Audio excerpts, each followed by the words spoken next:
Friday, 1 minute early. So there's no push-ups for me. There's no push-ups for any of you who are here right now. We're negative push-ups. 'Tis the season, baby. Let's go. Get something in your glass. Get in here. Come hang out. I guess there's football tonight. I forgot that college was doing weird stuff. I need to have that ready. I'm definitely going to be watching it over here.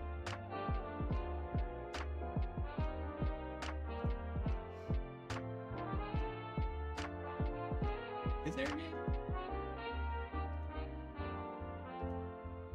Oh, Notre Dame. Indiana, Notre Dame. Nice. Get on in here. What's up, baby? Happy freaking Friday. It's Christmas season is here. I have one more work day. And then bam, Christmas break.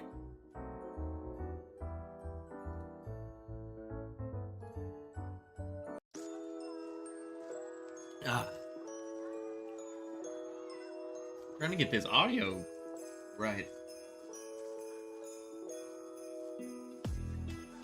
Here we go. Who we got in here? Janelle, of course. Bourbon Hunter Lee, of course. Peter White, of course. We'll be following the Ross and Squib Bowl. Is that what it's called? There ain't no way. What's up, Joe Dickinson?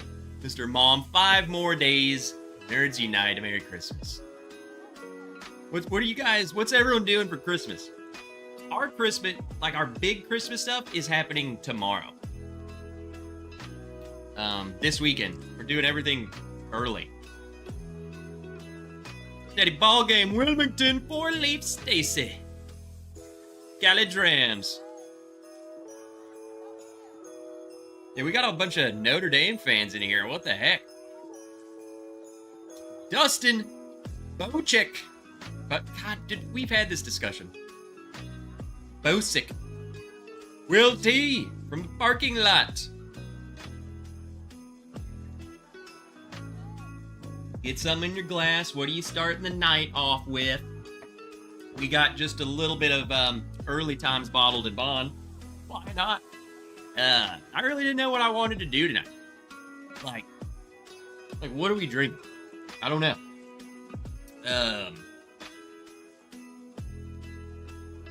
I need to organize this pile of mess I have. Like the floor whiskey's a mess. I don't even know if there's a blind flight over there. Andrew Kelly, Daniel Berry Sports Highlights. What's up? Chad Guzinski. Let's light this candle, baby. John and Dean. James Lay. Paul.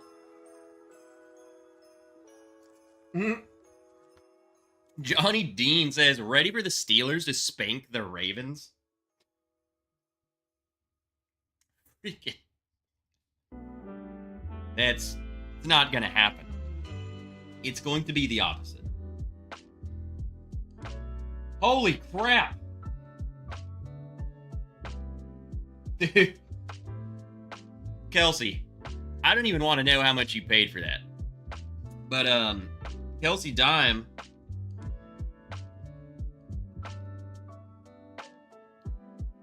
A Michter's freaking 20?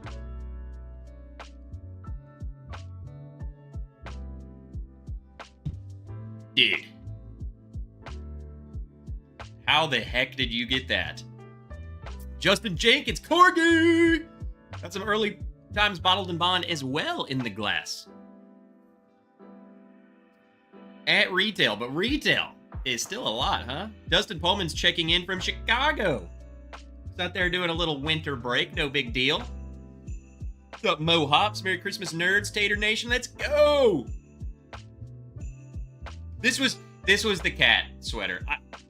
I don't know. I'm already hot. Like, it's ridiculous. It's itchy. We got a cat with glasses. A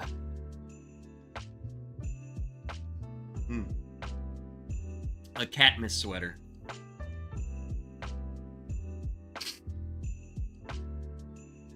Michter's 20 in my area is a car down payment.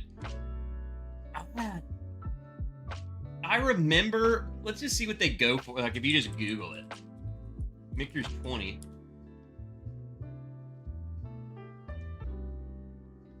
Doesn't even pop up. $4,000. I have 20-year Michters. Just add the two 10s together. That's basically, what if that's what they do? Hey, Cece! Cheers from our suite in Chicago. Look at them just partying it up. I remember one of these bottles being at... Let me look at the lineup because I forgot which one. There was one time, and I don't remember exactly which one it was, but I remember it being like $600. See, I'm trying to think, is there anything in between the 10 and the 20?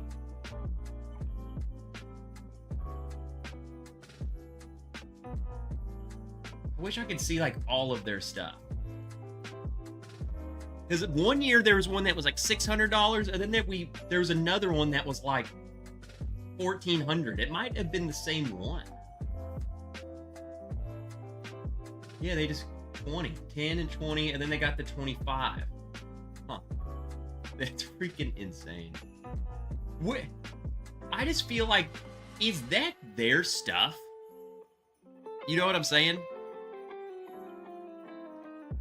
Like, did they distill this stuff?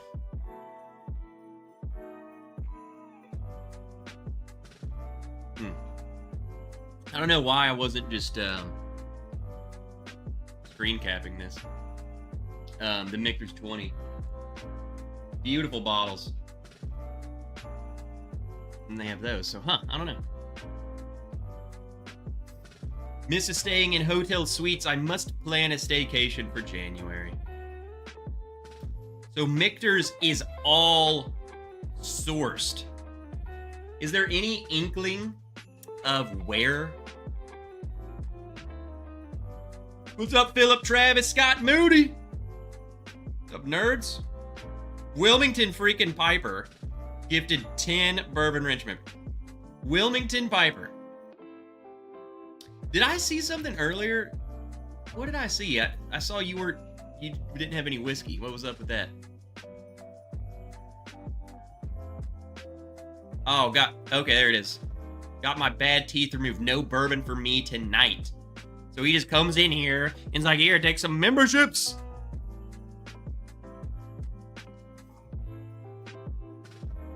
He's already starting the shenanigans. Look at all these new bronze wrenches. I honestly think it carries over. So if you were gifted a membership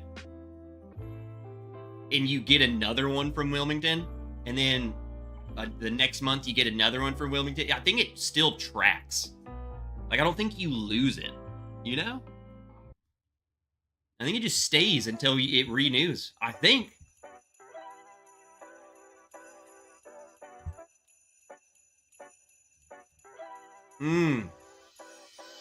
Interesting. James Lay says they're going to start rolling their own stocks in for 2025. How long have they been around and they don't have their own, like, none of their stuff is theirs?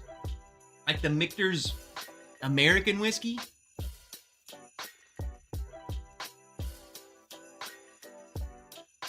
You know? I think it's easily one of the coolest labels in the game. Like the German style thing. So sick. Oh, okay. All the core product is theirs. This other stuff is Beam and Barton. Got it. Interesting. Huh. What's up, Brian Koppel?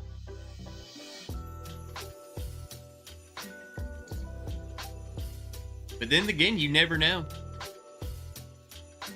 Just poured a little Bull Run 15-year running with the Bulls, says Philip. Let's freaking go. I haven't had that bottle in a while. I'm gonna need to do it. What's up, Paulo? Tom Morrow. What's up, Tom? I was literally just thinking of you when we were just talking about this Michter's thing of like, no one knows where they source from. But then it's also like, I feel like people out there do. Someone obviously knows and they don't tell them that. It's like the whole conversation we had that day where we're like, yeah, this is where we source from all these guys. I wish they were, but then again, I don't know. I feel like maybe if you're trying to be at that level of, if you're trying to put your bourbon into this Michter's 25-year, like, ultra luxury status, I can see why they might want to keep where they get it from as a secret. I think maybe they would, I think if they openly say this year's 25th anniversary is like 80% Beam, 20% this or whatever, they might think maybe that's like a negative to it. I don't know. 10 years, literally everything. Heaven Hill, Beam, Barton, Turkey. It's very interesting. But I'm telling you, man, like, it's weird how many people blend with these same people. And it either A, doesn't taste the same, or B, it does taste the same, and we're just too scared to say that the $1,500 one doesn't taste like this other bottle that I got for like, $150. I don't know. I've never tasted them. I haven't tasted, I mean, how many people in here have tasted the Michter's 20? Or the 25? I know, I think Kelsey Dimes had the 25, and now he owns the 20. But that's some, like, Michter's 25 is like Dan-like territory, okay? he done for us. What's up, Josh? Cease and desist, says Teddy. Joey B.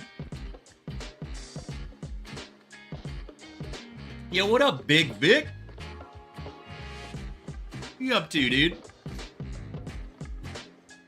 Hey, speaking of Big Vic, because he wins majority of...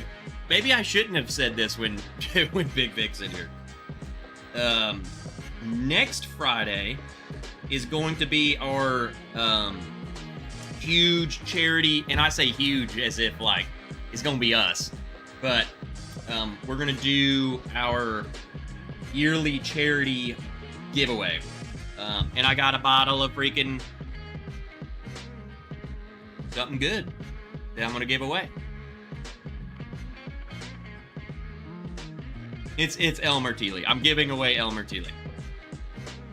Giving the bottle of El Martili away, and we're going to pick a nice old little charity to give money to, and it's going to be fun. That's the Christmas/New Year's stream. And Big Vic reminded me because he wins all the time. I'm telling you now, so if he does win, it is not rigged. I have gone out of my way to try and rig it to where Big Vic doesn't win, and he wins like twice.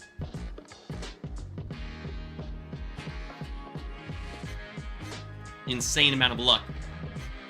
Jeremiah, you got the 2 ponies yet?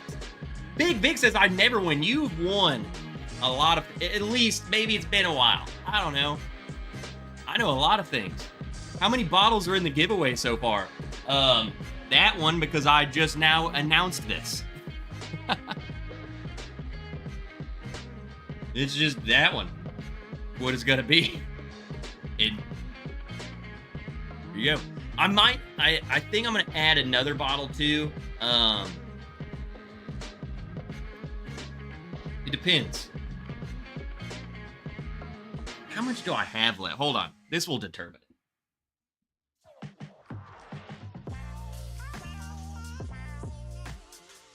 And I still got quite a bit.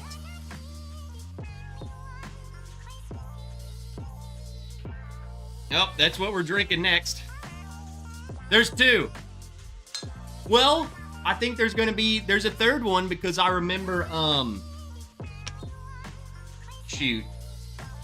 I think it was, see, now I'm going to mix them up because there's two people I had in mind. I think it might be Toshi. Toshi said when I do this that he has one, and he always adds something good. So there's 3.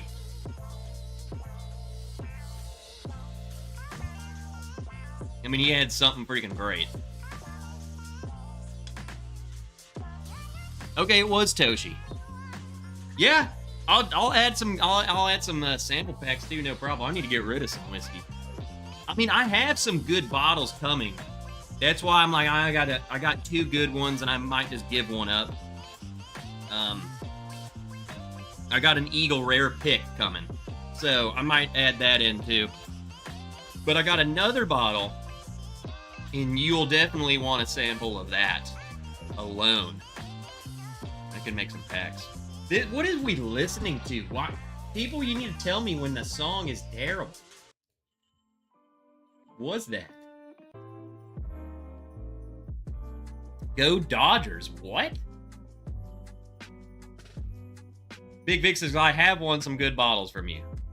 Yeah, he's in it to win it. He's going to win at least one. I just have a feeling.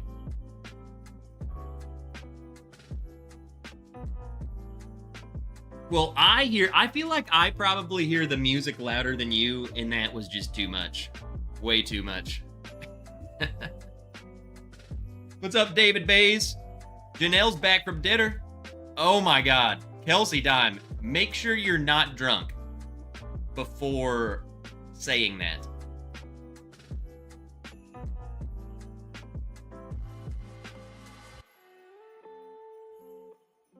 I will give you an out.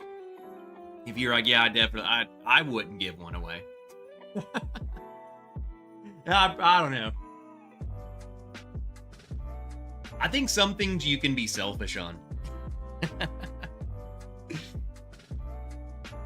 David Bays, go Braves! Hey, there's Dave. Yeah, Dave, I might actually, like, I've been thinking about it. I might actually take that Eagle Rare pick and add it to the giveaway next week. Eagle Rare picks are so freaking good, man. Like, I like it so much better than, like, majority of Buffalo Trace products. Like, the Eagle Rare picks, I think, are probably top notch for me. The extra oaky, less cherry thing is a must. Like, I can't stand regular E.H. Taylor. I think E.H. Taylor Barrel Proof's way better than it. Regular Buffalo Trace, I don't know, I've fallen, like, out of love with that one. I don't know. Love me some good Mexican food. How about we go Irish? I think I have a sample. No. Where did I think?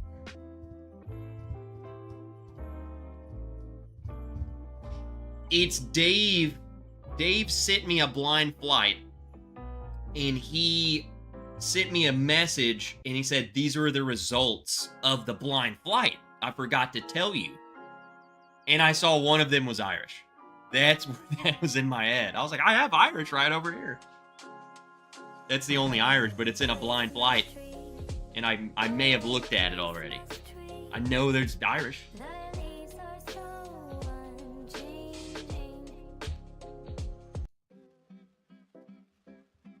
Irish? Yes. Don't get much cherry on Eagle Rare. I get grape and oak all day. I think for sure the oak turns the... whatever scientific thing gives us that fruitiness, I think it takes the cherry that we're used to getting on Buffalo Trace in, like, making it grapey. Because it is. It's like a fake... it's like a fake grape to me. Like artificial... because the cherry note I get on Buffalo Trace is an artificial cherry note. And this is kind of artificially grapey and oaky. It's so much better. I hope Indiana shocks the world. That's why we watch football, baby. Oh, and brother, the markets were nutso. Yeah. Had a blast in München. Thank you for the Rex. Did you go to any ones I recommended? There's so many places, dude. I let you know 2 places that we were able to get into, and we enjoyed it. So many places turned us down.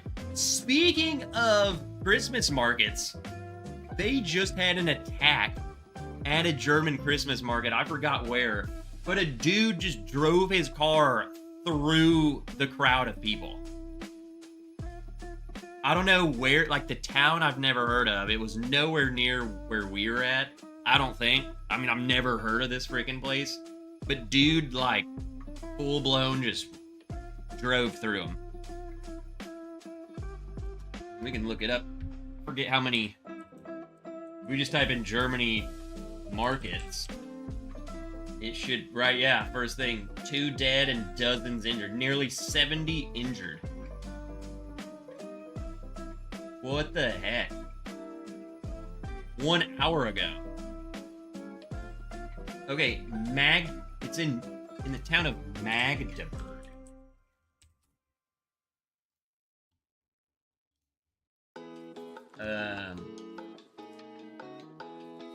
Oh yeah, that's nowhere near. This is Magdeburg. We were here. I mean, that's not even close. Several hours away. Nuremberg, top tier, and then there's another little town, really small. That's what she said.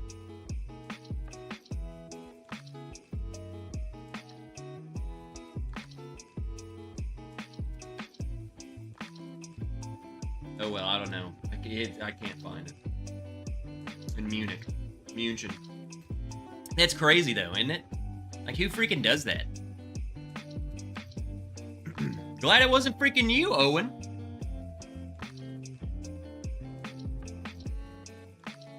It's insane. I have always wondered, like, why. It's crazy how prevalent. Why I ain't even gonna talk about it on this platform. I don't even know what YouTube will, cancel you for anymore, but it's crazy that there's so many incidents in the United States at schools. See where I'm going with that? But we don't see people just driving their cars through crowds of people. I feel like you would see more of that. I mean, people are nuts. That's why I'm surprised. It's just weird. But that's why we have bourbon. Cheers to that.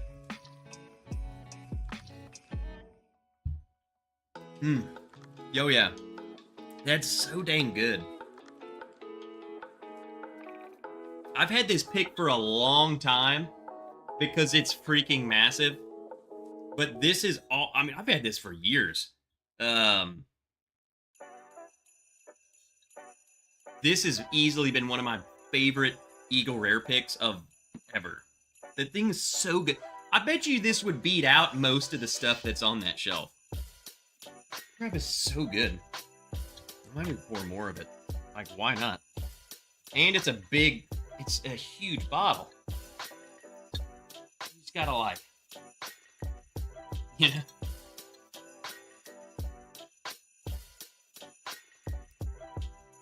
Oh yeah. It's a big Eagle Rare bottle with a Jack Daniel's cork, because this one broke on me. And that one turns out fits perfectly. France had an issue like that a few years ago. I'm glad nothing. I felt relatively totally safe while I was over there. So never an issue. James Morimoto? There ain't no way James Morimoto Has James Morimoto been here before? I feel like that's a name you remember saying a lot. Morimoto. James, are you been lurking? Baseball bat eagle rare bottle, gotta love them. And I forgot what this was. Donnie, the Linux cat, was the one who secured this for me. I think it was like $60 or something. Awesome. I mean, this thing's so dumb. I'm amazed by it. Every time. Are you wearing Mrs. Wrench's sweater? No, it's mine. That's a cat. That's me. That's me. This was a men's sweater. I have to find one of those. I also have, so I got the big eagle, I have the regular eagle, and then I got the little eagle. I got them all.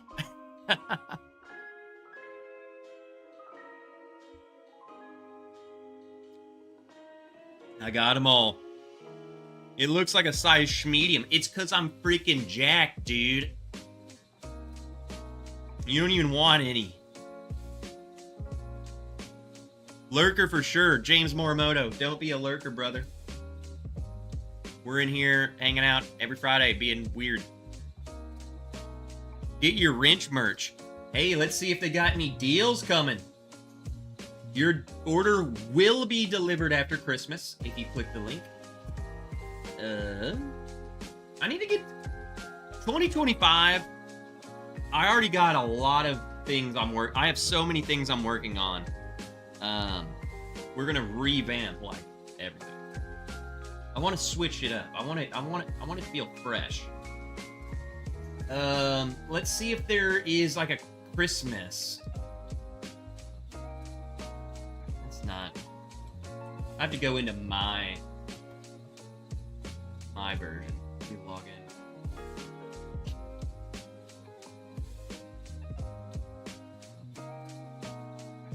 Uh-oh.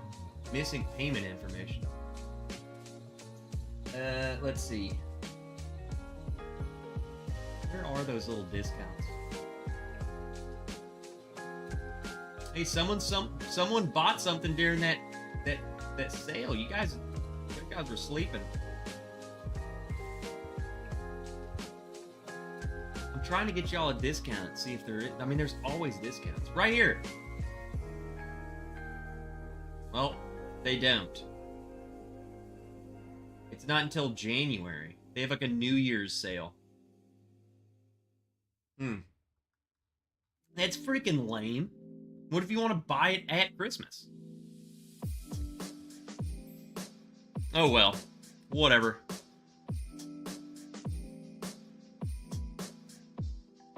It is 0:27 in London. Gotta say, nighty night. Had to jump on. Thank you. Had a lovely after stream. You're the man. Hey, what are you doing in London now? You just traveling all over? But hey, friggin' love you, dude. Glad you enjoyed Munich. Go get some sleep. Hey, what's up, Jeremy Dirks? Let's go. Fly Fisher. 2024. Yeah, Will T, dude. I get it. You've had a rough 2024, bro. Me personally, I think 2024 was great. I got married. I freaking honeymooned in Italy. We took a trip to Canada. A hiking adventure to Canada. Christmas markets in Germany. It's a good time. It's a good time. Blowing literally all the money. That's not good. We can't afford to do that like you think. I don't think we going nowhere 2025. 2025 gonna be the year of just the Bourbon Wrench. In the channel. What's up, Matt T? 107. Matt T 107 again. Dude, these lurkers are here. Matt T 107. I know the names I see all the time. And then James Morimoto comes in here, just sneaks a thing and lurking. Freaking Matt T 107. Come lurking in. Andrew Kelly, my first half of 2024 was really rough, but this last half has been euphoric. Remember, guys. Remember. It's cliche. It always gets better. It always gets better. Period. There's no life happens, bad things happen, and it's gonna suck. You just keep sprinting to the tippity top, baby. You don't stop. The nerds over here don't stop, baby. We got deep fried deals, Alec S, Viper Candy, Joe the Sample Guy, all sneaking in here. A deep fried deals asks a question that I can't answer. Ever had barrel gold? My local has it for $150. I'm pretty sure. Is that the price on those? Whoa. Barrel has it for $2.99.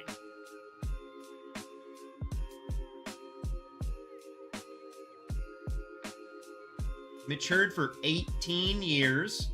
It's a blend of Indiana, Kentucky, and Tennessee. So that's 18-year-old Kentucky mixed in with some Dickel. Dude, $150? Is that like the going price, everyone? Or like they just trying to get rid of that, or what? Unless there's another one. I just typed in barrel gold and their website popped up first. It's crazy. What's up, Dennis? I've only had Barrel Silver Label, a really good pour, though. I've loved so many of the... In fact, you might see all these bottles behind me, and I'm not going to show you what they are, but that... I'm collecting bottles of the best of the year bourbons for me.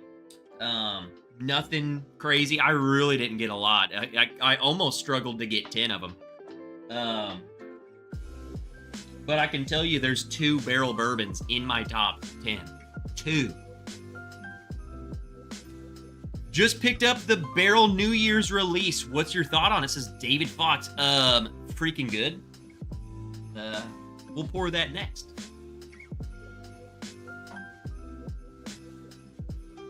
Yeah. Don't look.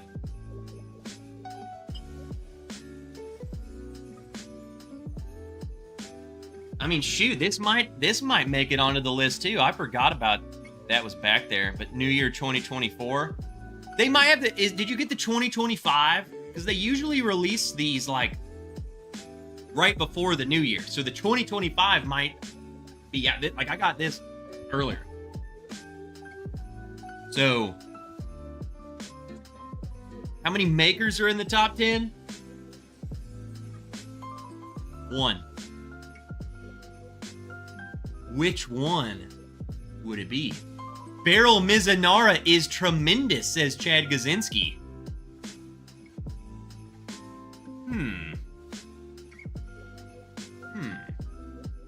It's crazy. Crazy you say that. Is batch 35 legit? Says 211 God's Juice. That's interesting. Well, I've never said your name for sure. But welcome. Glad you're here. And he says, is batch 35 legit? Yeah. Basically, 30, 33, 34, 35, and 36 have all been great to me.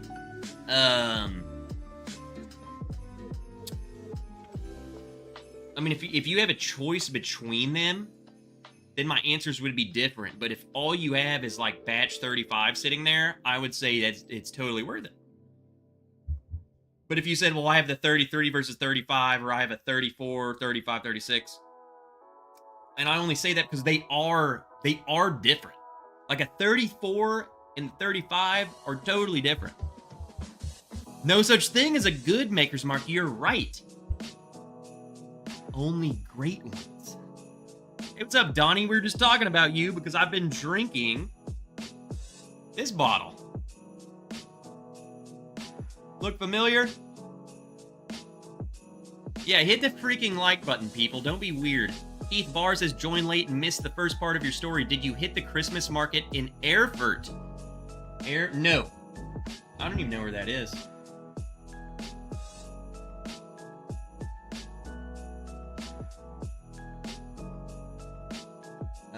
No. That's way up there, too. That looks like it's close to where that attack just was. Okay, hold on. This is where we're at. We were here at Nuremberg. We went here, and then we took a day trip. We took a train over to this little town here. This is where they had the Krampus run. This town is awesome. This town is freaking legit. Well, that just screwed me up big time. I'm a topographical map type of dude.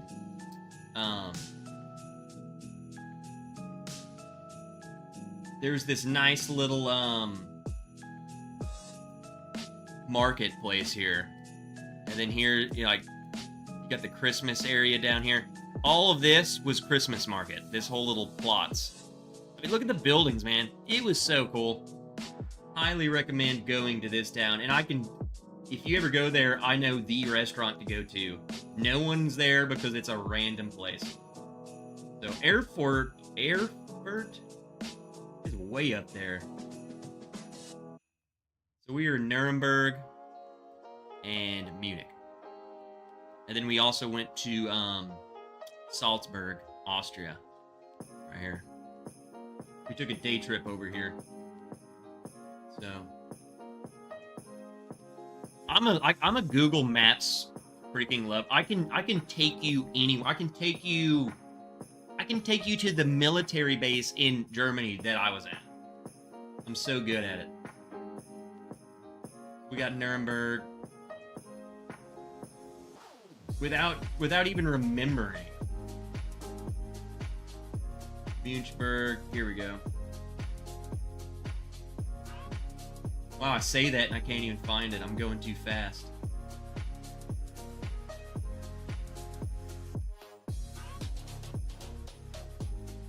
Wow. Maybe I do suck. Maybe I'm oh! Oh!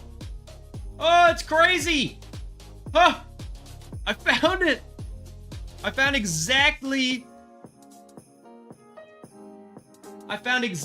the smoke pit. That's it. Oh, dude. You guys thought I sucked. What's up, Faderade? What's up, Evan? I wish I would have made it there for the history. Every time you leave a place, there is some kind of disaster. I just thought about that. We left Jasper National Park, and days later, massive, terrible wildfire. Leave Germany. Visiting the Christmas markets. Christmas market slaying. Oh my God. We went to, granted, we didn't go to that city in Germany either. We went to Italy for our honeymoon. Venice flooded. Look up Venice.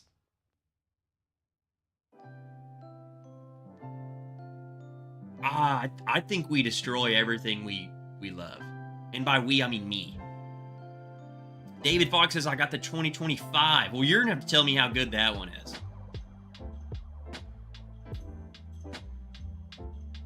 Martin R says, I'm done working for 2024. I got one more day. I got one half day. Technically, I have 2 days left in 2024. This coming Monday, and then New Year's Eve day, I have to go in. So dumb. Stu! Merry Christmas, brother. Was ist los? Was ist los? Wise guy hates... I hate the German culture. Don't come visit me. Please don't come back to Memphis. Isn't Venice always flooded? It was not flooded when we went there. It's just, I don't know.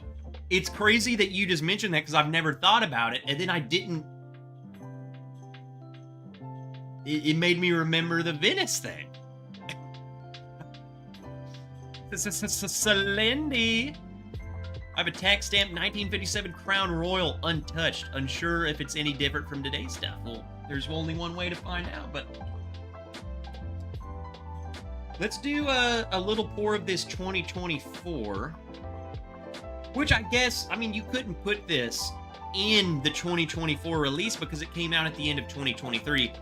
I haven't gotten the 2025, and it's far too late to get it. I say that. I can just go to the store if we have them.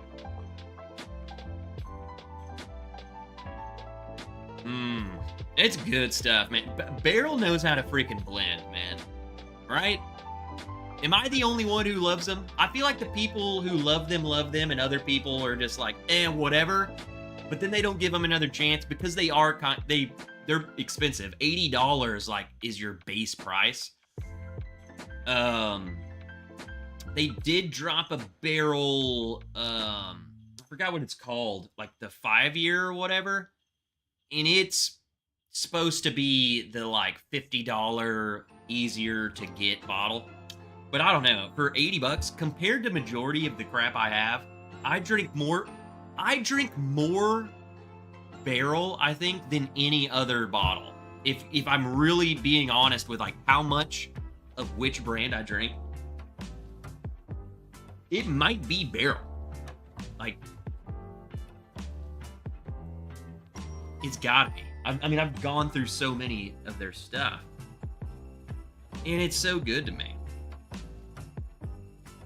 I love it because each bottle is familiar enough, but then also different from each other.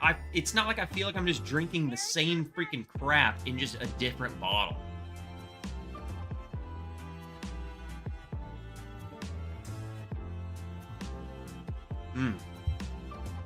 That is good. I think you're gonna like your, I couldn't imagine them dropping the ball on the 2025 New Year after releasing this one. You know what I'm saying? Like, it always gets better, right? It's so good. Yeah, congrats, Donnie. How nervous are you, huh? Getting back into it? Price had prevented me from buying barrel bottles, but Costco had them all the time, so I may have to take the plunge. Martin, I would say don't go crazy. Pick one.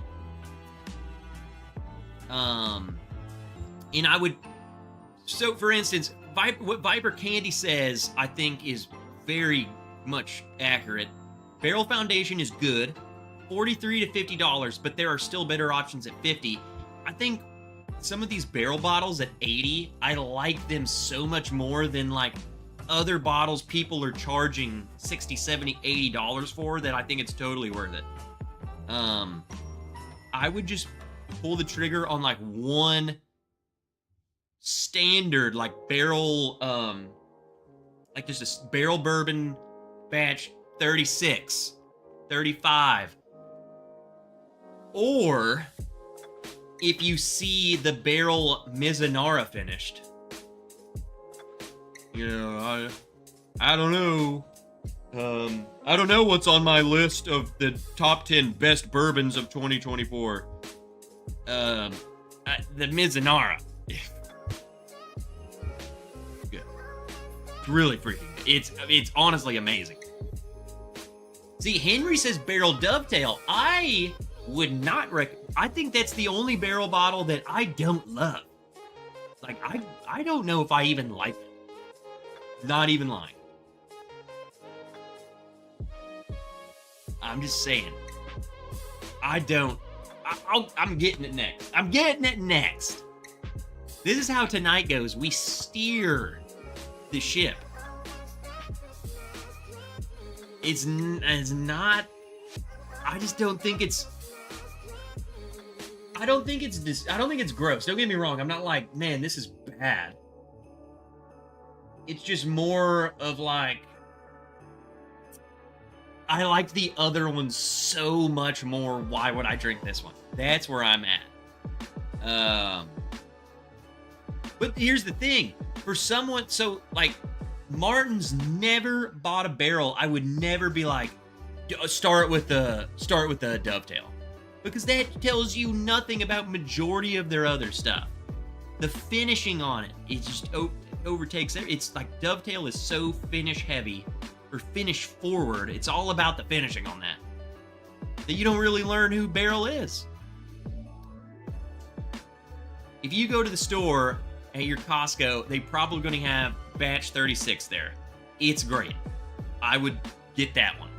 Batch 36 is really good. Thoughts on the Russell's 13 and 15? Some of the best tasting stuff that you can drink, as far as just pouring whiskey in a glass and saying this tastes good. It's some of the best you can get. I will say the price is very steep, and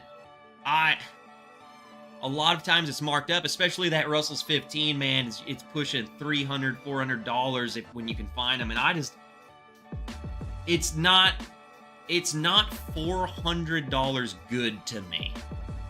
Like, I mean, it's really good, but I can get a bottle. Just make up an arbitrary number. If that bottle is a 99 out of 100 good, I can get a dang 92, 93, 94 bottle that's not $400. So it's like, I don't have the deep pockets to be able just to get those comfortably.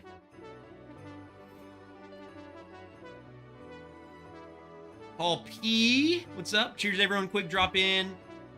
Say Merry Christmas and Happy Holidays to everyone getting on the road at 3:30 tomorrow. Head back to New York. Remember, life's short, drink the good stuff. Hey, Paul P, freaking love you, dude. Drive safe. Be alert. Go back to New York. Do New Yorker stuff. I don't know. You are coloring that beard too dark. Lay off the shoe shine. It would look... What are you talking about, dude? This is all natural beauty, brother.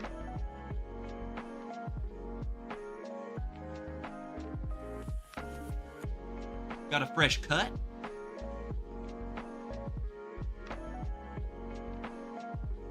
The fresh fade going. Got the cowlick. Hat hair. It's not a high and tight. It just, from that angle, definitely looks... the lighting. Or maybe they... Yeah.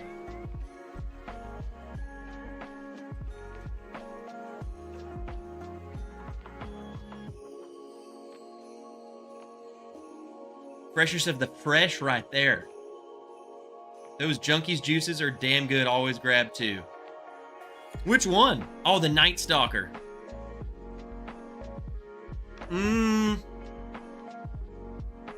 Paulo says, I got barrel 34 and 35 on crack. Which should I crack first? I don't freaking know. Both. They're both good. I don't know, Paulo. I don't think you might. I've never, like...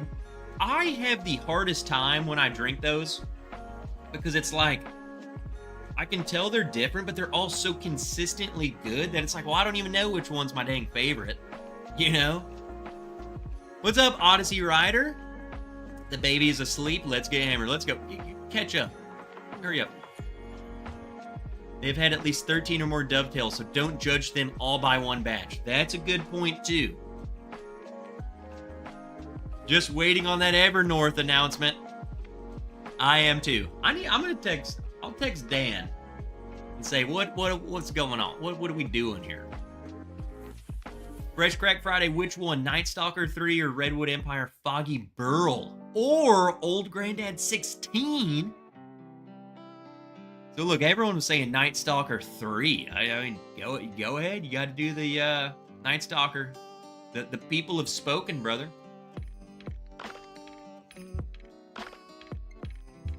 All right, let's get the freaking dovetail.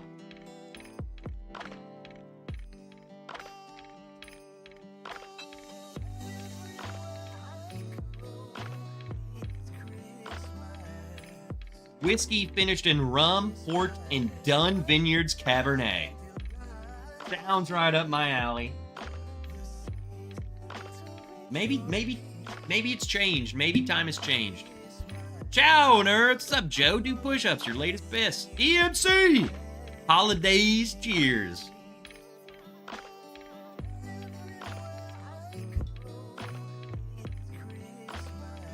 Which batch is it? Looks like the dovetails. Yeah, it's 13. So what, did they start putting the actual batches on there? So, cool little history about the barrel dovetail is, let's see, it's very hard to see.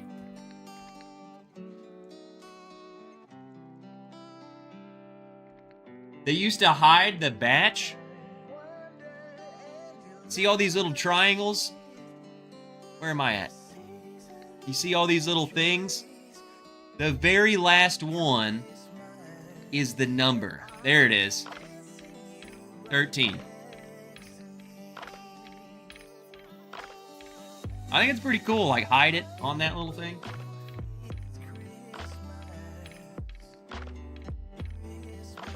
There we go. You can kind of see it there at the end. No telling. Like, I love when people do crap like that, to be honest. How many people have ever looked at that and never had a barrel product? Which is the best to try first? Definitely like a barrel, just barrel bourbon, cask strength. Look for the number 30. Look for 36. That's the one that just came out. Barrel batch 36.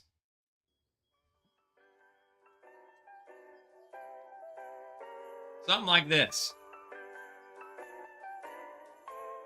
Barrel bourbon, and then it will have a number. They recently switched, so freaking everyone can look at that. It's mass 36. Oh shoot! I pulled from the table. Everyone's gonna know my entire list. Guy Davis. I was late too, but YouTube's fault. I did not get notification. What? The only barrel I've drank was Seagrass. I really liked it. Again, really freaking good. That Seagrass is weird. In the best way. I highly recommend the Seagrass for like springtime, summertime, man. Like the amount of tropical fruit you get on that is freaking insane. Like, way over anything. My store even printed a photo of Fred Minnick's face, and it was on the shelf underneath the barrel Seagrass, because supposedly he loved it. I don't know. It was Fred Minnick's favorite bottle. I don't know. It was weird. It was weird. I'm shopping, and then I just see Fred Minnick's face taped to the shelf underneath that bottle. What's up, Jake Miller? Paul? Why did I say Paul? I was reading Paul and I saw Ben, Demon Hunter. All right, bud, I'll catch up with you later. Time to watch the game. It's totally fine. I'm going to have it on right here. Seagrass is my favorite. Miss Linux Cats is Dovetail. Who you got in the Indiana State Championship, Notre Dame or Indiana? Obviously going for Indiana because supposedly that's not who's supposed to win. But I think that's who we got to go to win. You know?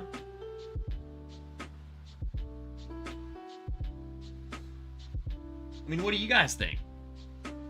I think if Indiana beats Notre Dame, it would be a massive upset, and I think that's what people like to see. I don't want to watch a team just get blown out. Like, is it projected that should Notre Dame beat them?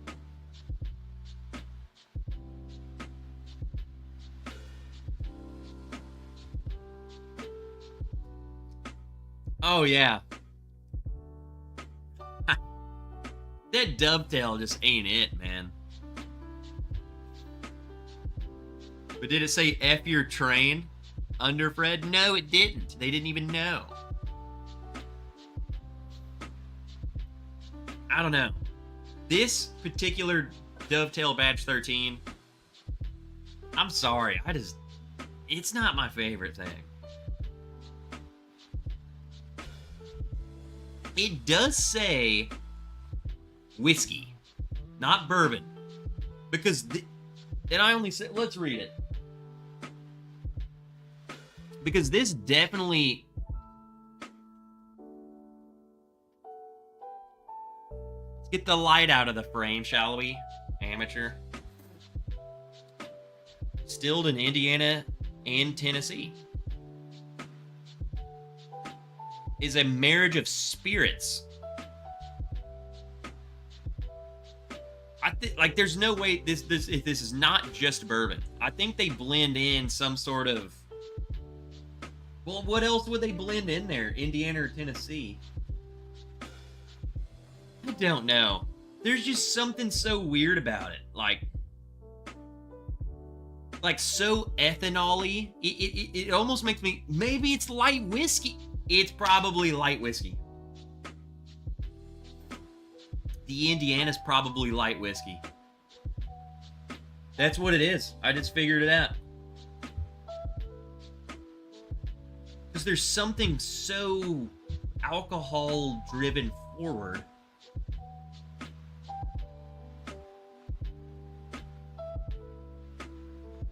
That's light whiskey. Bourbon Prepper says light whiskey. Do you know that it's light whiskey, or do you suspect it? Like that's what it is now? Or do they say somewhere? Like, is it a known thing that Dovetail has light whiskey in it? I can't that's what it is. I think, because I like light whiskey, but going into this thinking that that's a finished bourbon and I'm tasting light whiskey has been throwing me off. I'm not gonna lie. It's no... Again. Our Bull Run Pinot finished is so much better than this that I'm like, what's the point of finishing it in rum, port, in Dunn Vineyards Cabernet barrels if you can't even hold a match to our Bull Run pick? I don't think it's finished enough. When are you going to fix the membership milestone messages?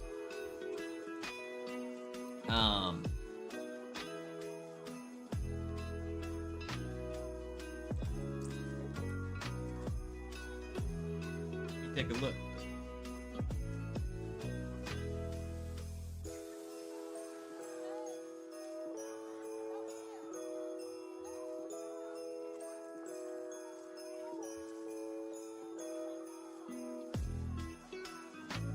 That's light whiskey. That's like all I'm tasting. I'm not tasting any Cabernet. I'm not tasting port. So that would be membership. They recently updated it, so I need to take a look. Alert box. Okay. YouTube. They have a whole section for YouTube.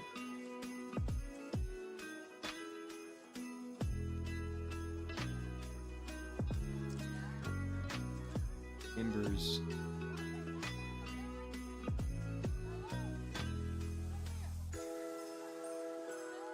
See, the problem, there's nothing about the message. That's the issue.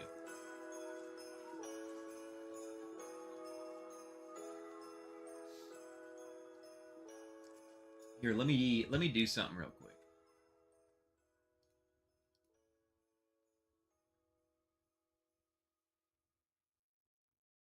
Okay, hold on. Hold on. Hold on.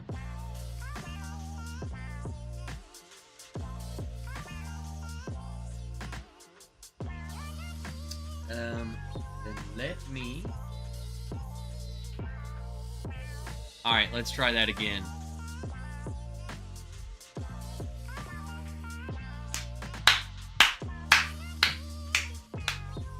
Alright, go ahead and pour you another glass, Donnie. 36 months, wrench crew, new job, 24. Found it. They really made it better.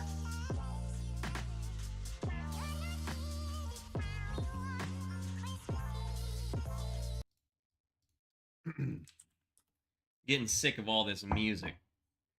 This is the part of the episode, top of the hour. Get in here, refill your glass, go get something to drink, go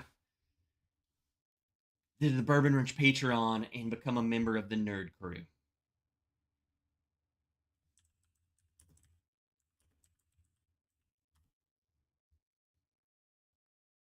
Come support the channel and join a group of some very weird, nerdy individuals.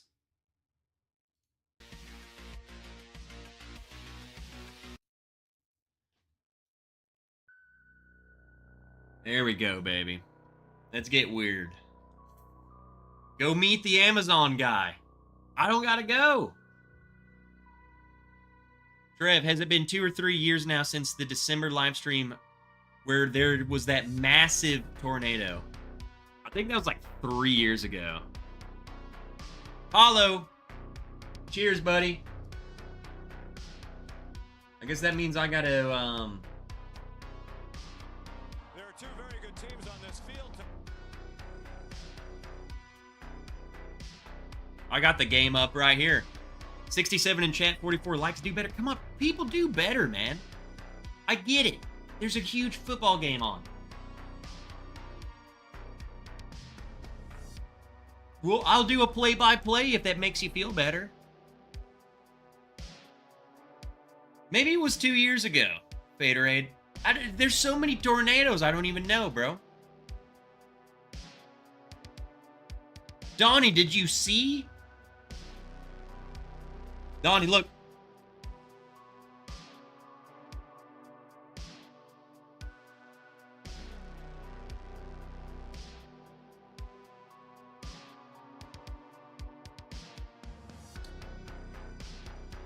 What's up, Sugar Kitty? I'm so old now, I don't even know how to count how many are left. Joe the Sample Guy. I'll lick the like if you don't give us a play-by-play. If you don't give us a play-by-play. Okay, okay. And then they come running out on the field. Holy crap, there's a lot of people out in the stadium. And then here's the coach. And what is a Hoosier? What is that? But we got the Hoosiers. There you go. Oh my God, they're coming out to the field.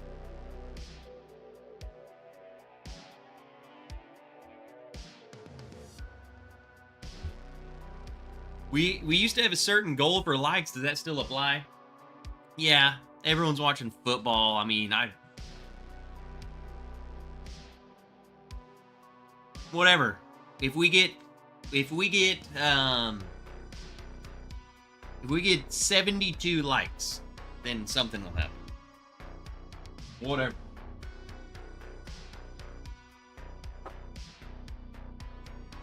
Barrel dovetail, not the greatest thing. It's light whiskey. I hate that I came to that revelation. I mean, what do we got? What else I want to move on now. I mean, anything's on limit. Anything is on limits. So I don't know where to go. Where shall we take this ship? What are you guys thinking?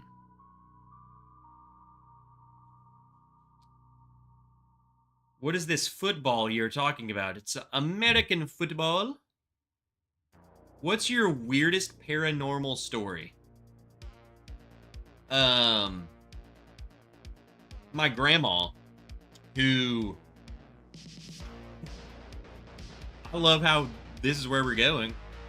My grandma, whose house we're going to tomorrow. So I'll go and investigate this.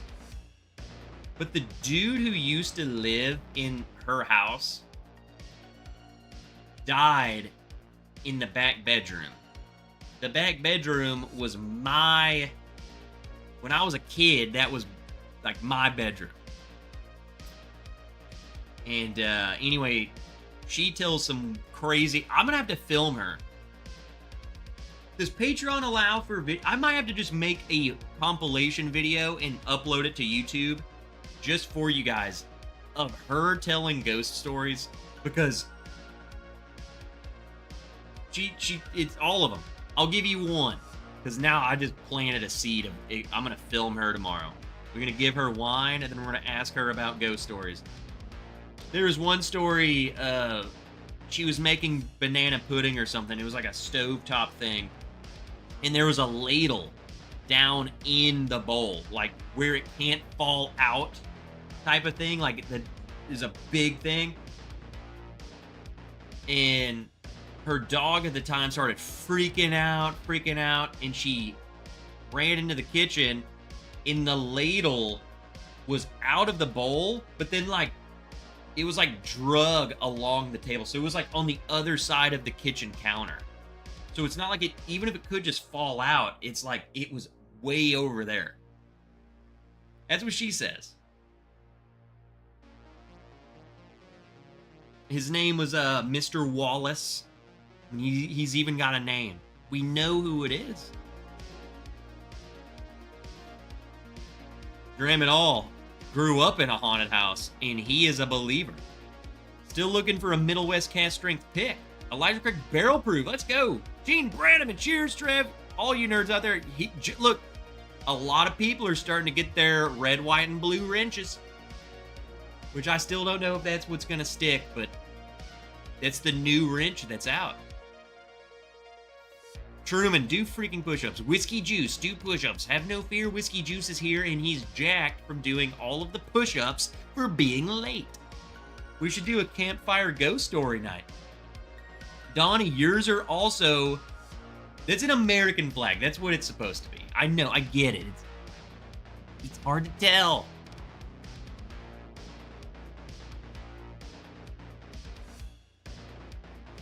Faderade, you have to be an American hero. You have to defend the country. You have to not be in the Navy. And then you get them.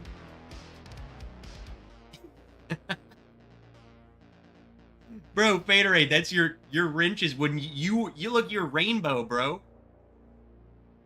You're next. You're about to get them. Dang, man. What's next, people? Come on. Teddy, were you saying Elijah Craig barrel proof? Trev, do you have the Larceny C9? Dude, I have not gotten the B batch or the C batch for both Larceny and Elijah Craig barrel proof. So, I'm out. I don't know how good those are because I haven't seen them. I haven't heard anything about them. Last Larceny is the A124. Miracle Martinez, $5 super chat. Cheers all, update.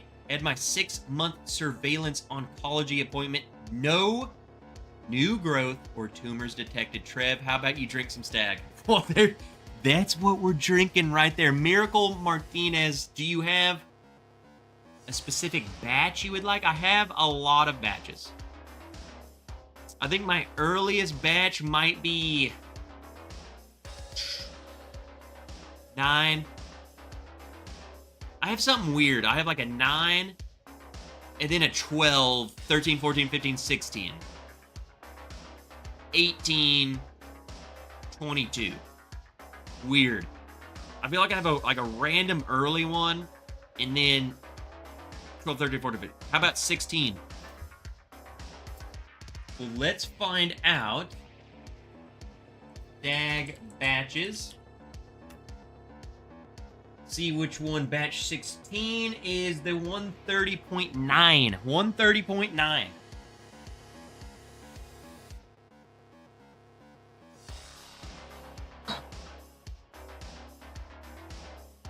So I have an extra little shelf over here, and a lot of my if I have 15 freaking batches, they go over there. So all my stags over there. This is it. Stick 16, 130.9, 65.45. I remember really loving this. I can send you a Larceny Barrel Proof B524. C924 in the warehouse still is not dropped in store. Is it, here's the thing, Janelle, is it worth getting? Like, is that one really good? If it's just whatever, I don't care. This 70th anniversary Wild Turkey is great. I actually have a video recorded and it's edited completely. I just have to add B-roll to it. It might be over there on the table. I will say, even though it may have made my list, I'm not as like fanboying about it as much as other people are. I think it's really freaking good. I just don't know if I'm like, I think I would still pick like a Russell's store pick or something over it every single time. That's just me.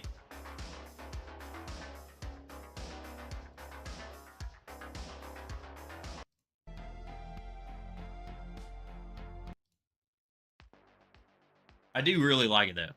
The price helps it. Yeah, I think though, the price, I don't think the price helps it for me in the sense of, well, dang, if I just spend like 10 more bucks, I could get the, you know what I'm saying? Like, it's cheaper. Man, I'd just rather spend the extra 10 bucks. What's up, Clay? Just stopped here to wish everyone a Merry Christmas. Early morning tomorrow to go see family in Lexington for Christmas. Well, cheers, bud. Thanks for stopping by. JH is here. We got some Stag Batch 16. I have not had this. I do not drink out of this cabinet often. So I'm glad Miracle picked 16. That smells so good. I definitely think it's better than... I know a lot of people have been loving the latest batch. I said 22. It might... I don't even know. It might be the latest batch. Freaking no. 24. I think I have an 18 and a 24. Like a batch 18, and then they switched over to 20 the year. So I have batch 18 and then a 24B. That's what it is. So confusing. I think some of these earlier batch, there is so far better than that 24B to me. This is immaculate. And then now that I'm remembering, my favorite batches of all time are 14 and 16. And I remember that because I did a review of all of these batches. The 13 and the 15 they're similar. They go hand in hand. The 14 and the 16 are similar. They go hand in hand. The 14 and 16 were so much oakier, less sweet than the 13 and 15. It was night and day difference to me. And I loved them. And that's what I was getting. Like, I'm smelling this, and I'm like, dude, this is not normal Stag. That's so freaking good.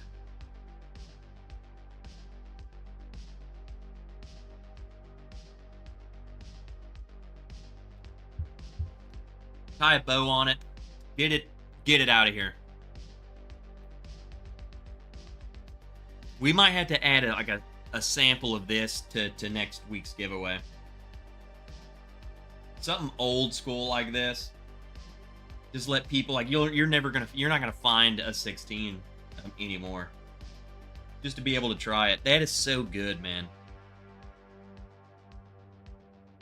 It's dumb. Truman sent me a sample of 15 and 18. 15 was my favorite. What's up, Bourbon Neophyte? What's up, brother? I need some more whiskey. What's up? Yo, Trev went to Bourbon Lottery, won a free Blackstone 22-inch on the go griddle passed on Buffalo Trace. Whiskey Juice, I have that same grill. It's the one, it sits, it's got the stand, and it folds up, and the Blackstone sits on it. I think mine's the 22-inch. Make sure, just put it, I have mine deployed in the back patio, and I got, Blackstone sells the propane adapter. Get one of those. Because on the go, the one, it wants you to put on like one of those freaking butane bottles, like a camping bottle. Just get a propane adapter attachment. Dave says, let me know what I can throw in. Dave, whatever you want. Dave, if you want, I mean, I don't even care, dude.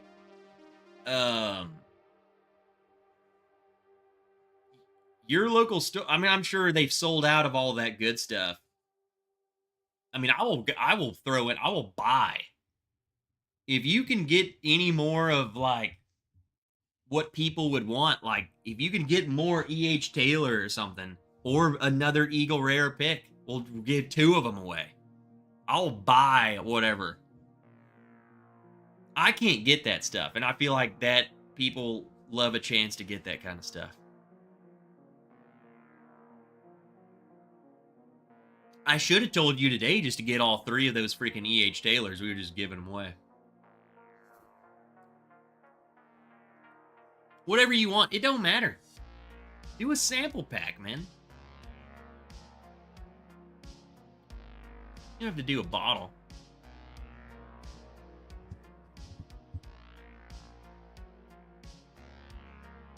I think people like the chance of getting anything.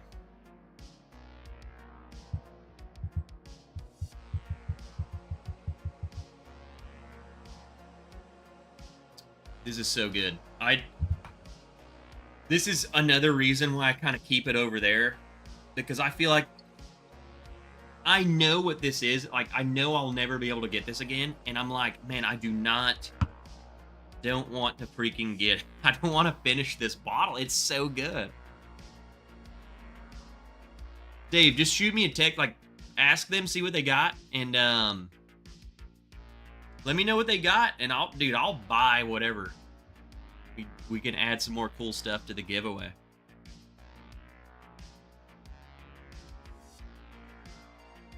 And if they have nothing, then freaking we'll just get whatever. Just get whatever.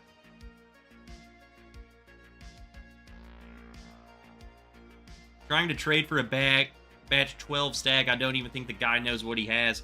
In stag batch 12 is, and I'm going to say something that's very, go back and watch my early, dude, I've reviewed these, I'm fairly certain, or talked about them somewhere in stag.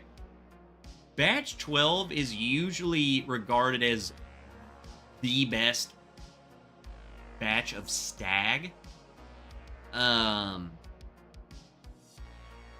It's very good. I still picked 14 and 16 over it. I might have, maybe it was a live stream, I don't know. I did a stag blind flight somewhere in my journey, and those definitely won. But the 12 is so, the 12 is, that's one you really want to, like, Truman's trying to trade for one, it's like, you go out of your way for the, like, the batch 12, you know?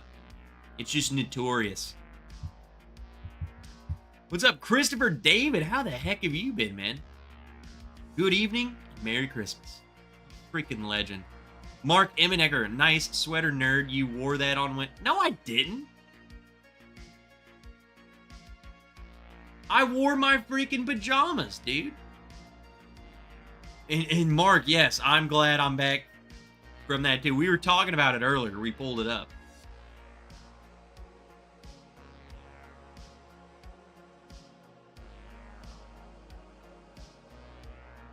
So guys, there's always like nerds just flow in together. We just drank a batch 16 Stag Junior because Miracle Martinez had her surveillance oncology appointment. No new growth, no tumors. We celebrating for Miracle. And she picked Stag Batch 16. And I said, if you insist. One of the benefits of a giveaway is that people end up with whiskey they can't find where they live or would not have thought to pick out for themselves. And that's exactly what I'm thinking. Dave, just shoot me a text tomorrow, and the very least, I'll just have you go down your whiskey aisle and pick something that I can't get. Or whatever. It don't matter. Just grab another Eagle Rare. That's the easiest solution, because Eagle Rare store picks are so freaking good.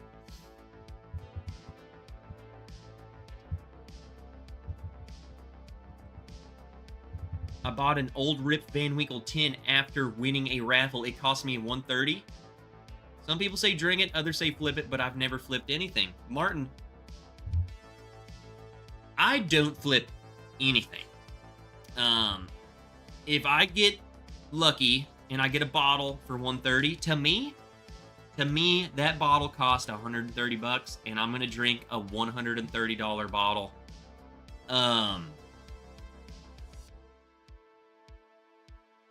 I don't know if you're gonna think, if you open it and taste it, I don't know if you're gonna think, wow, this is worth $130.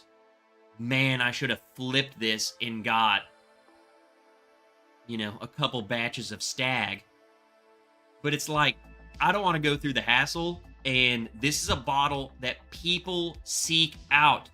So the fact that it's open on my shelf, well, guess what? You can suck a butt, dude. I got it, and I open it, and I...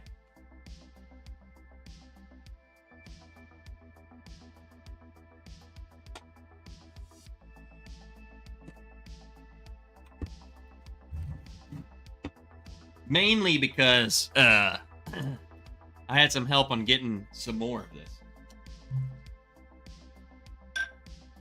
Merry Christmas. You just get some good stuff, man, and just drink it. Rub it in people's face. Martin, you can come in here and be like, yeah, my Rip 10 sucks. I have heard, though, that Rip 10 is far better than Lot B, and I've heard that some people even like it better than some of the other Pappies, but I've tried Lot B.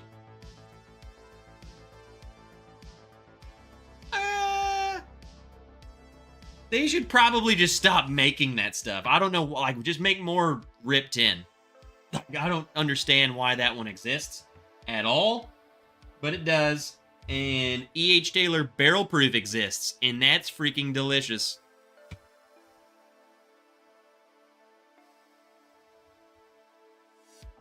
Martin, I'll drink it. Thanks for the advice. I knew you were a nerd. I knew it. Also, dude, I would love to have a Rip 10. I'm like almost a collector of bottles themselves. That little freaking gnome, dude. What is that, Pappy? Is that freaking... Oh, who is that? That little creepy dude on the label? I freaking love that crap. That label is so sick to me. Martin, if you ever finish that bottle and you're like, don't know what to do with it, I will take it. I will pour something else in it. I just love that label. I don't know. Rip Van Winkle, yes, the Rip Van Winkle. No, old Rip Van Winkle, the creepy gnome guy. Yeah, that's the 10-year. 13-year rye was my personal favorite for the Pappy. Got a flight of the 10, 12, 13, 15, 20 in Frankfurt. Whoa. That is an insane price. $80 for the flight. You can't go to Kentucky. You're spending $80, if not more, for the dang Rip 10, I think, at this point. The pours are crazy nowadays. Like, you can't just go to the bar and order it. Like, you're making a huge investment just in a pour. The 13-year-old rye, I feel like, is the least popular. Like, I've never seen that. Ever. It's like not a thing. You found me already.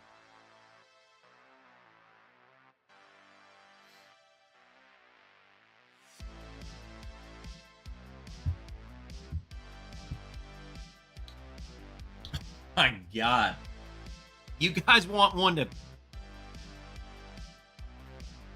You get a chance to get one of these, you get it. This crap's good, man. I paid $70 for this. No, $80. $80. When was that? 2020? Long time ago. And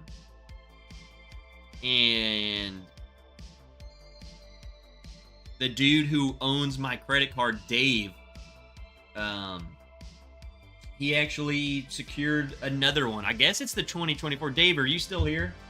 I mean, it makes sense to me. Like, why would it be it must be a new one. It'll be interesting to, like, side by side them. Now, granted, it was more money, but not by much. Got offered a 13-year rye Van Winkle for my 2022 George T. Stagg. Couldn't pull the trigger. So my buddy DJ, he was always into scotch and whatever, and I kind of got him into bourbon. Like, he drank bourbon, but not to the extent that I did. And we kind of got him into it. And we went to this raffle. And I kid you not. I told him about this raffle, and I brought him along just to have someone to go with. He didn't know. He didn't care. He was like, yeah, whatever, I'll go. Had zero, like, interest in going. Dude gets called and gets a lot B.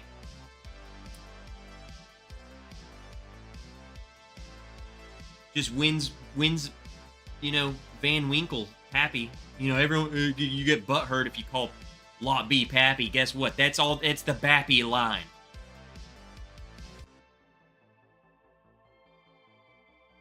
Thankfully, he let me try that stuff, and every time I go over to his house, he only drinks that stuff with me.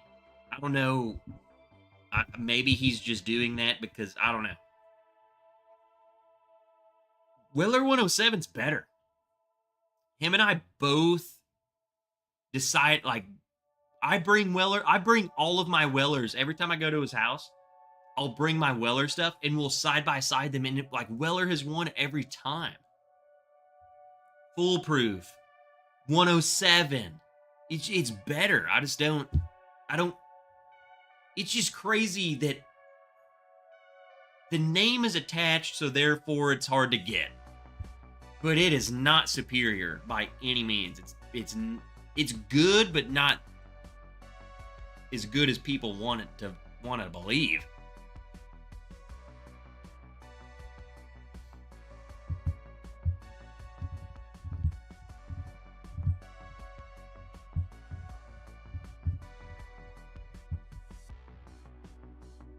Dave, I haven't checked, but I'm pretty sure it is.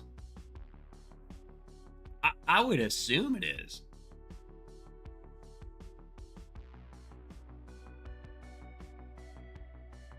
Hey! Tony! Bag of motherfriggin' donuts. Merry friggin' Christmas, nerds. Let's go. I'm going to play those again. You were the first,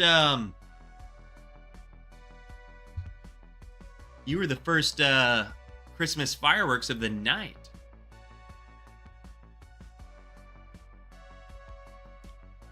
Merry Christmas, brother. I remember my first time trying Willet Pot Still and thinking, wow, this is not good whiskey. Willet Pot Still might be the worst. When I say the worst whiskey I've had, I mean, for someone who's trying to be good, it's the worst whiskey. Like, you were trying. This isn't like Malort. Malort is purposely bad. Willet Pot Still is freaking terrible. And supposed to be legit.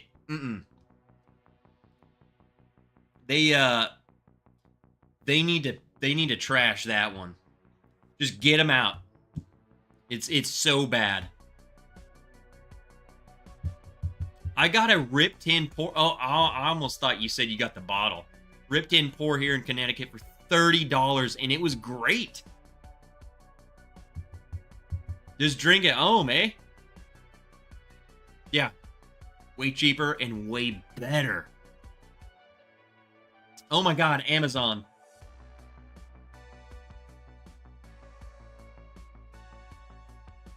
I gotta go get the Amazon package.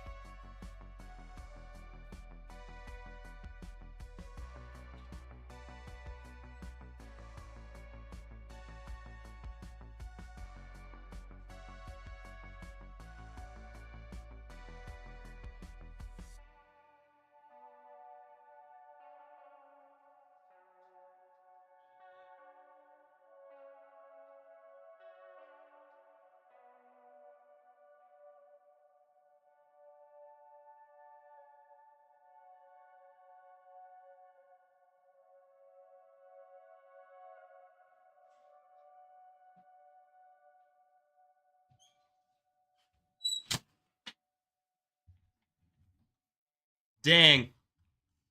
Wrong address. It wasn't even the right house. So I didn't get a box at all. Kevin Bensel said, head Willet. Bourbon Kitty, I saw you come in here and I get distracted and I never said hello and I see you again and I feel so bad. I love you. You're way better than Lee. Kevin Bensel said, had Willet Pot Still for the first time last week. Tasted like butter popcorn. Not as terrible as everyone says it is. Well, here's the thing, Kevin. Man, I don't know. I've been so burned by it that, like, I absolutely refuse to give it another try. Like, I'm not even kidding. Maybe, and this was years ago. But I just can't imagine it changing that much. But I don't know. Dude, Kevin, you might be... Kevin. You might need to go to the doctor, bro. I think you have a tongue disorder. It happens to the best of us. Happens to the best of us. You're gonna be fine, maybe.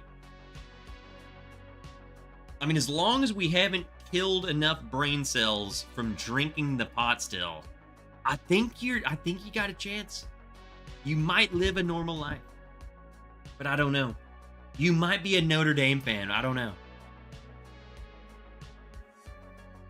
I just set your set your expectations low, so when it's good, it'll seem really good. Kevin, you'll never taste bourbon again. It's not even funny because it's true. I'm laughing because I'm nervous because Kevin's just ruined his whole life. Steaks on and rare breed in the glass. Let's go. What? Matt T 107. Right now, without even thinking about it, tell me your favorite cut of steak. Go.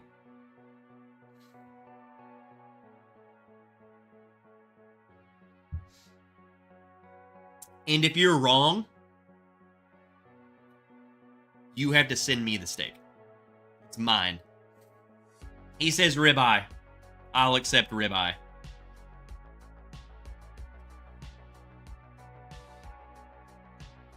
My answer would be... My answer's only this because I'm like, also, I don't know. The ribeye is a little bit... Let me not use this word. The ribeye is fatty. I only eat ribeye when I splurge. So, I typically go with like a New York strip. A good old, get a prime New York strip. Simple, easy, bam. But man, ribeye, a good thick ribeye, you can't even mess that thing up. You can literally burn a ribeye and it's freaking still good. Like you can cook it to medium and it's somehow good. You can cook it well. Good.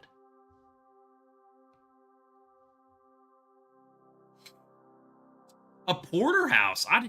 Porter. I'm gonna be straight up honest with you. I don't even know I don't know if I've even had a dang porterhouse. That might count all my credibility out. What the freak is a porterhouse? So it's a T-bone steak. Okay. But like, why call it a porterhouse? Like, it makes me think it's a very specific. It's a T-bone. Because I've had it for sure because it has that one side that's like all ribeye type meat, and then the other side is like New York strip.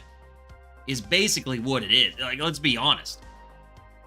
A T-bone is half, like a little loin of ribeye, and then a big old... that's what it is, isn't it? Now that I'm looking at it. It's like a New York strip with a sliver of ribeye attached. There you go. Bam. Amazing.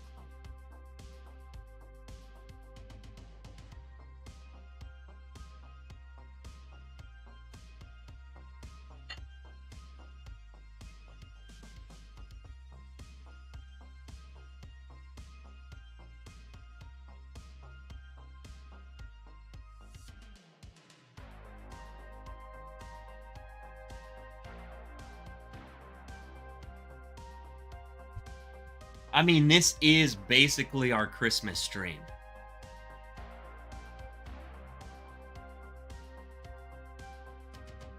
And I don't think, did we try this last week? Or did I open this? I don't think I opened this on a live stream. I think I opened the handy, because everyone loves a good handy, especially when it's dry and terrible.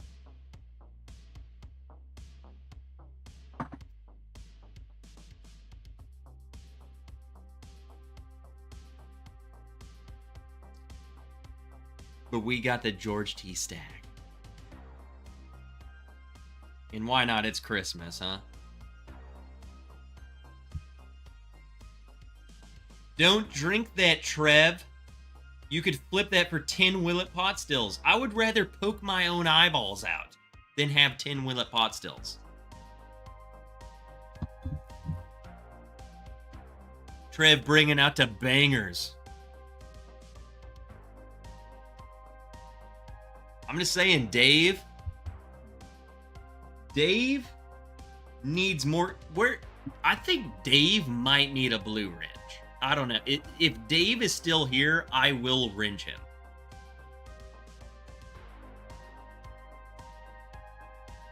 He will be promoted. What's up, Darrell? Oh, okay, Dave's here.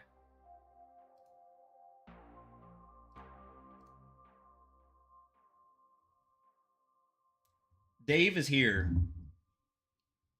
And Dave is now blue.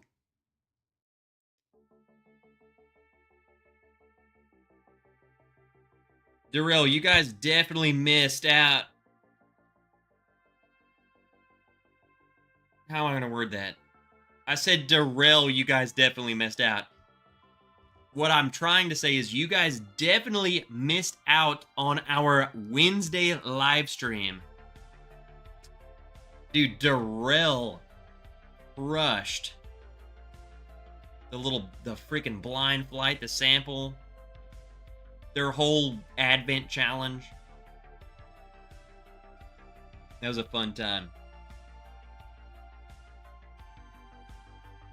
I think Darrell, if you're in any sort of contest, blind flight, you know, if it's madness type of thing, if it's whatever, if you're going against Darrell, I would probably I would be panicking. I would question. I don't think I'm gonna win. Like, Darrell's too good.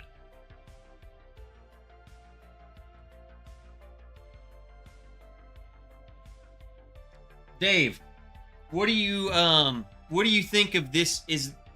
I don't even know George T. Stagg batches. Like, what batch is this?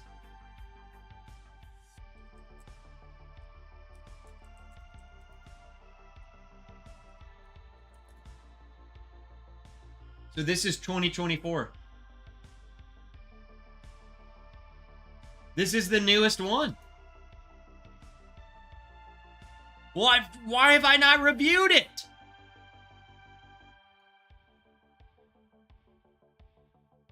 George T. Stagg 2024.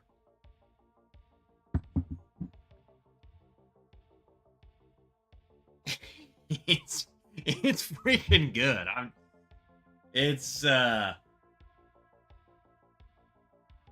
It's way better than the Stagg Jr. That's all I can say. It's not even close. It's not even close.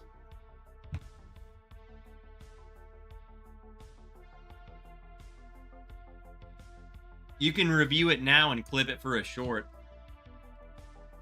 I'll try.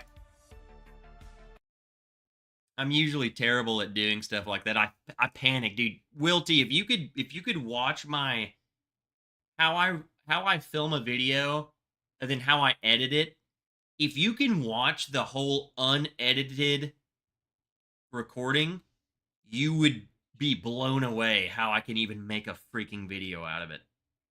It's so bad. I'm terrible. Like, I stop I panic. I feel like someone's just standing there watching me. I heavily edit my videos. I delete a lot of stuff. 2019 George T. Stagg and Glass now because of you. No, not because of me. But because it's Jesus' birthday and pour you some good stuff.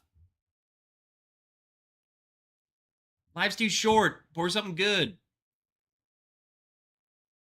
Still looking for Dennis Hayden and Brian Toner. Brian Toner's definitely one of our people. I would say he's here like 70% of the time. So the fact that Brian Toner isn't here, you might need to try again next Friday and he will be there. Brian Toner's here all the time. Dennis Hayden. Dennis! Where's Dennis? Malord it is for me.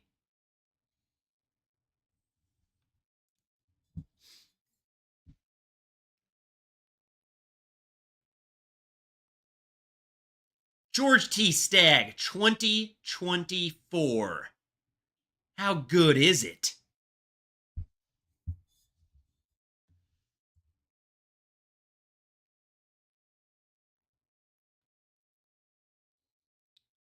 Smells like every Stagg Junior batch you've ever had, but better. Here's a clip.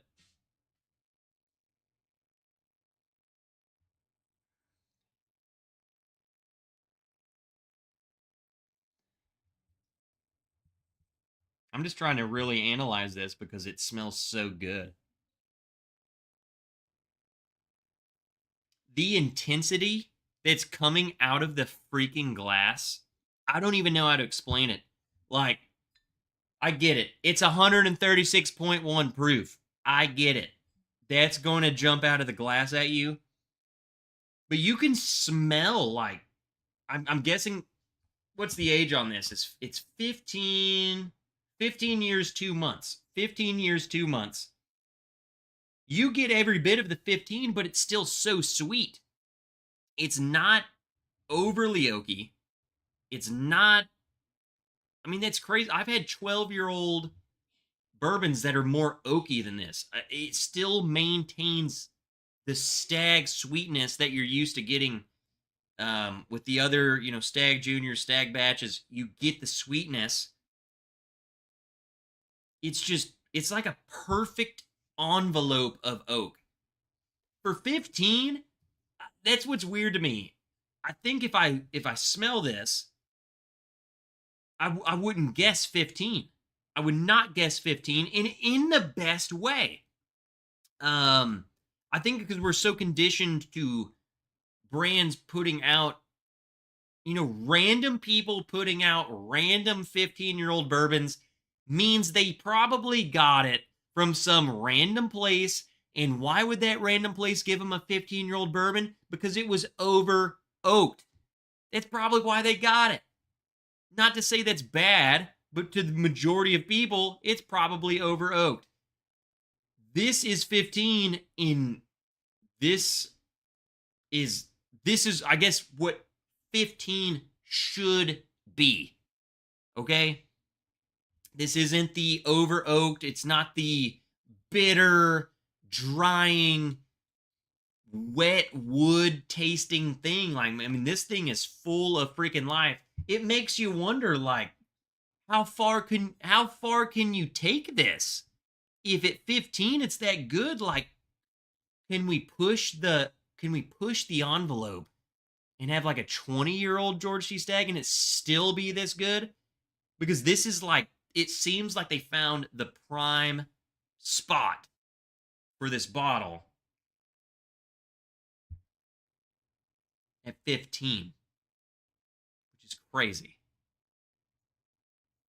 Let's taste it. It is so, it's so sweet, but yet it's still like caramely, oaky, vanilla-y swirl. Like, you can tell it's gonna taste dense. You can tell it's gonna freaking just completely coat your mouth, but not dry you out.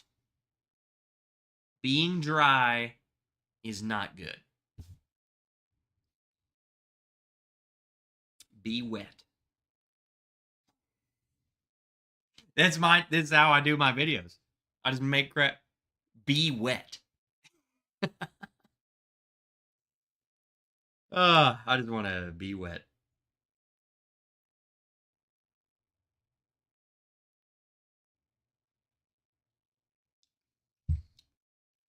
Woo!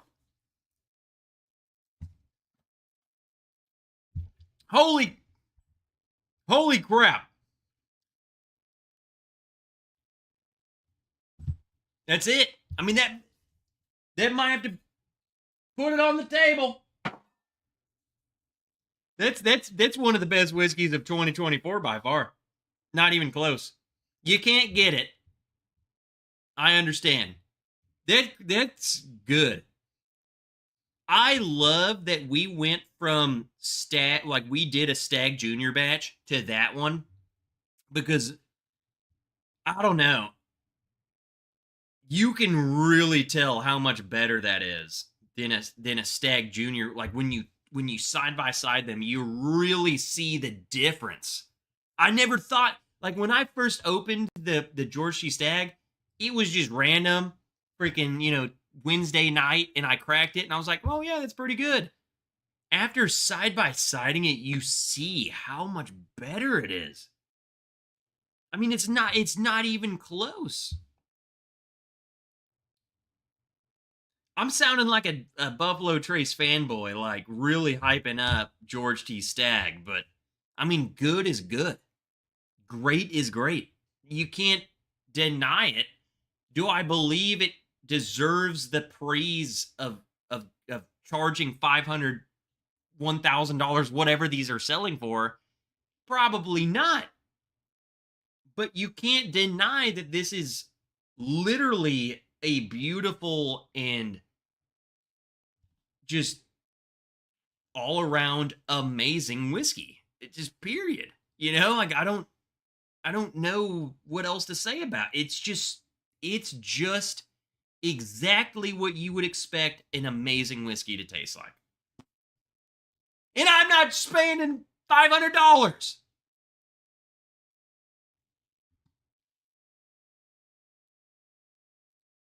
This is top tier. This is the finer things in life. Okay, you guys need to look up the song Finer Things by Post Malone. Listen to Finer Things, Post Malone. This should be in that song. It's okay to enjoy the finer things in life. This is the finer things in life. This is lobster tail. Okay, you might like shrimp better. I love shrimp better than lobster. But a good lobster tail is clearly better. I love Chianti. Chianti is easily one of the best red wines on the planet. But then you go Brunello. Brunello is obviously way better. Brunello, Chianti. Okay? They're both amazing. Brunello, Chianti. Fancy lobster tail, shrimp. Right? There ain't I've already rambled too far for this to be a YouTube clip. So here's a YouTube video. I'm gonna reshoot it. I don't like it. What is he doing with his hand? I don't know.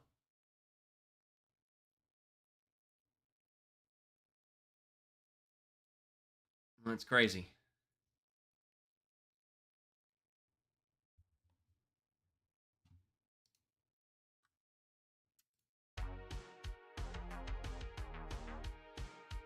Chat, I'm super late. Push-ups happening now.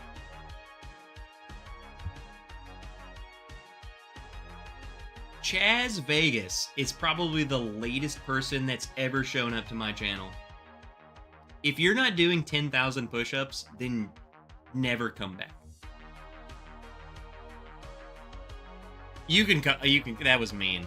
Just make sure you hit the 10,000 push-ups. It's fine. Nabbed my first bottle of Spring Bank. 2022 was great. 2020 may be my favorite of the last 4 years. Oh, I'm hopping in. Independent Joe, Crayon Eater. Does anyone have a sample of 13th Colony Double Oak he can get? Trev will lose his mind. Wilty, I have tried the 13th Colony Double Oak with Kelsey Dime. I've never tried it on film. But yeah. That bottle is freaking good. Like, there's a reason why certain bottles you get this random hype out of nowhere. Well, guess what? When something's amazing, something's amazing.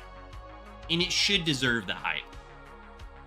That one, they knocked that out of the park, and you know what? They deserve getting all of the credit and all of the hype to their brand for putting out something so goddamn good.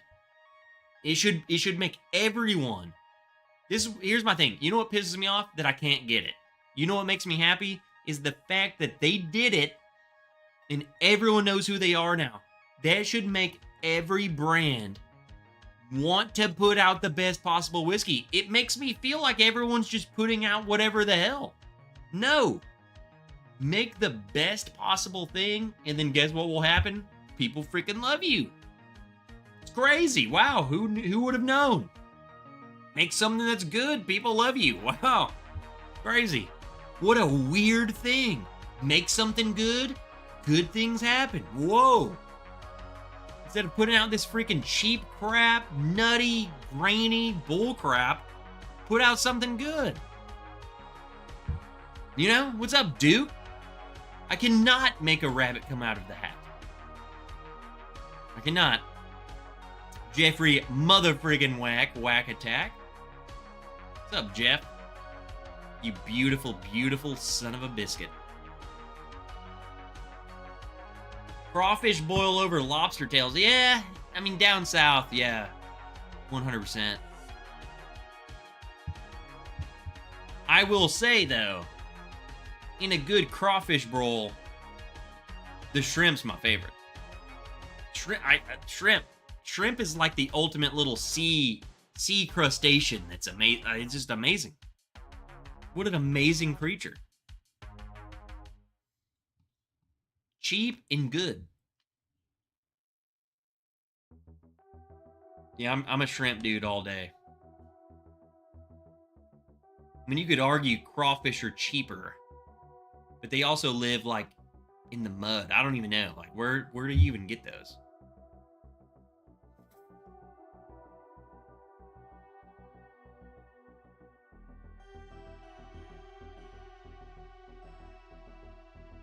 You need a local to do the boil, though. Just saying, I've been to a bad couple of boils. Yeah.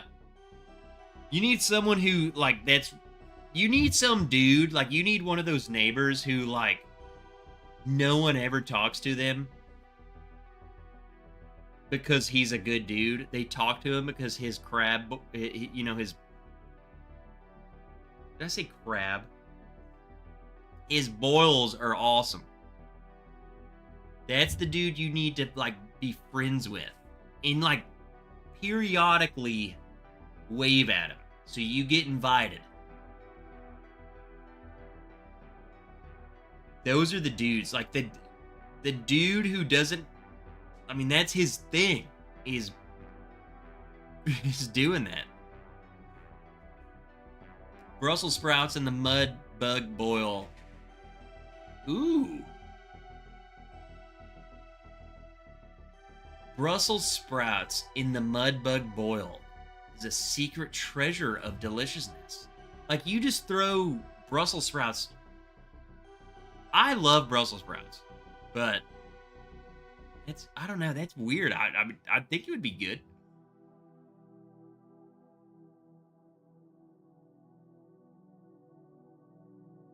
He'll share his boils with you. The dude abides. As a desert dweller, I find crawfish, crab, and lobster to be a lot of work for the amount of meat you get. Shrimp for the win. Yeah, I'm right there with you, Martin. I'm starting to think that Bourbon Hunter Lee and Wilmington Piper are in some sort of weird cult where they are like, or maybe they're in a competition, I don't know, of trying to take over the Bourbon Wrench channel. They're either working together or they're in direct competition. I cannot tell. But both of these guys single-handedly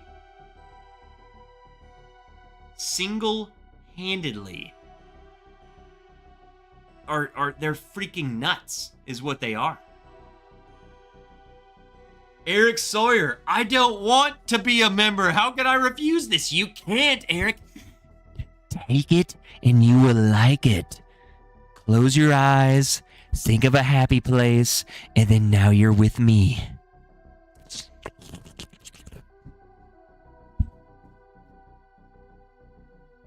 Yeah, Eric, you're never going back.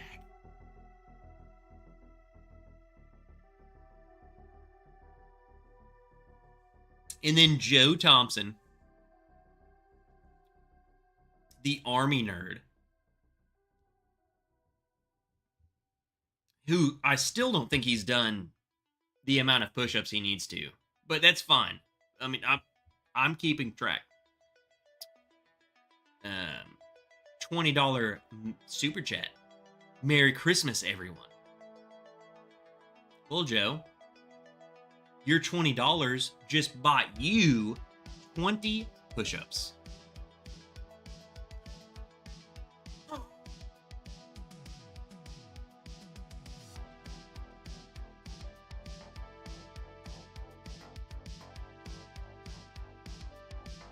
He says, I'm pushed out, buddy. That's fine. Do them in the morning. Freaking nerd.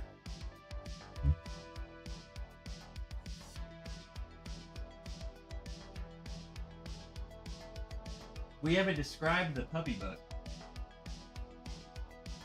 So everyone, Miss Wrench just came in here. She just described the puppy book. Advent calendar for dogs. Willow, puppy book. She gonna read. Let's see if we can see her. Yeah. So we got her this puppy book.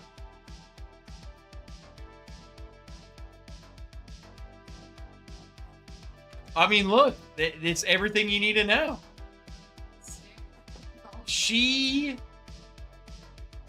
It's honestly a bad thing because she's a psycho. Look at her. You want a puppy book? All right, what day are we on? 17? We're on the wrong day. Yeah, we're on the wrong day because we started late. All right, Willow. All right, sit down. No, hey. Come here. So day 17 is a puppy playing pool, and there's a painting of Italy, our favorite country on the planet. Ooh, what do we got inside? Ooh, turkey biscuits. It looked like a chicken nugget, but very thin. Pound it. Oh, was that delicious? No. Pound it. Yeah. Oh, it come with 2. Oh my god. That must be delicious. Ah, what are you doing? Ah. I love how she's like, let's see how long she'll do it.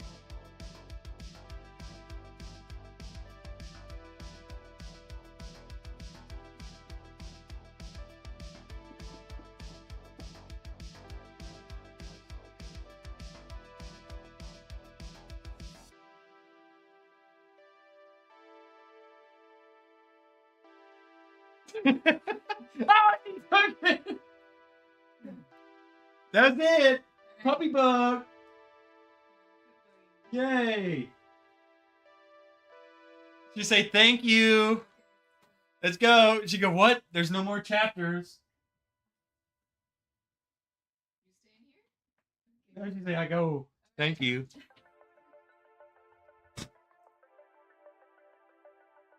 Well, we're into extra innings. Welcome to Puppy Book.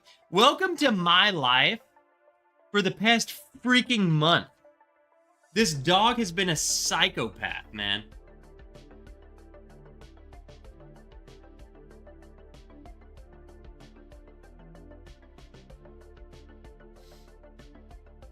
Sophie says, "Hi, Willow." Christmas Valencia. Let me know what you get, Joe. We can buy push-ups. We can do a push-up challenge, like, for every... We can't do it now, Fader. For you, I would. But I won't backtrack. I'll do for every $5 is five. So that means every $1 is a push-up. I would do that. I would definitely try and film them. Because I think you guys would try and kill me.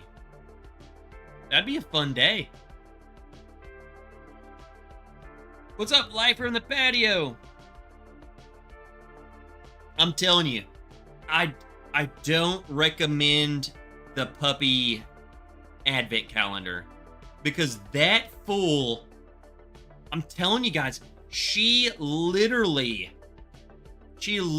will only, she will not stop bugging us. She's like, all night. They just came in here because that fool wanted her book. She knows, we call it the puppy book, and she knows it's in here. She's a freaking psychopath. It's been so cute and so freaking terrible. Drums and Drabs is in her, freaking Cameron. Hey, who let that guy in here? Get him out of here. Bro, Cam, what are you doing here on a Friday? Are you trying to come stream over here with me sometime? Is that what you're doing?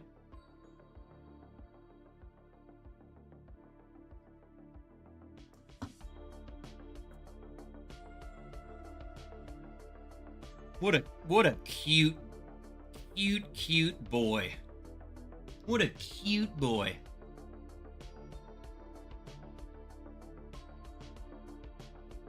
Been listening to a Visceral Wretch on repeat.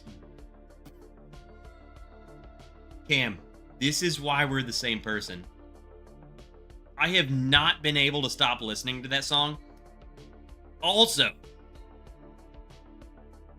Cam, if you didn't know, Phil Bozeman did a one-take vocal just do a Visceral Wretch, Phil Bozeman, whatever, vocal cover. He did a one-take live take of that song.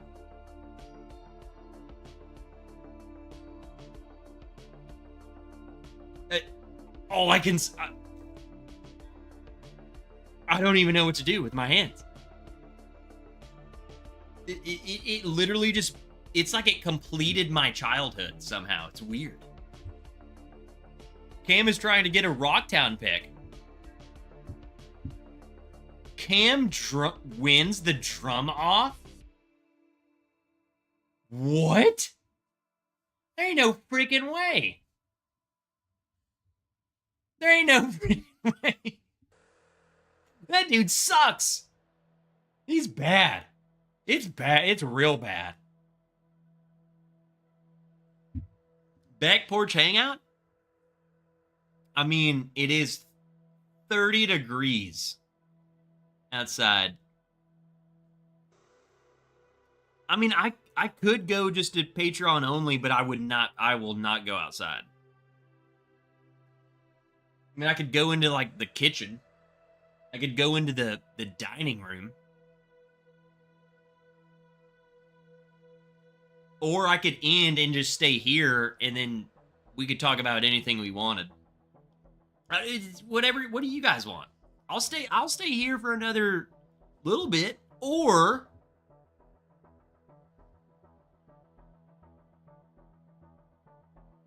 What do you guys want?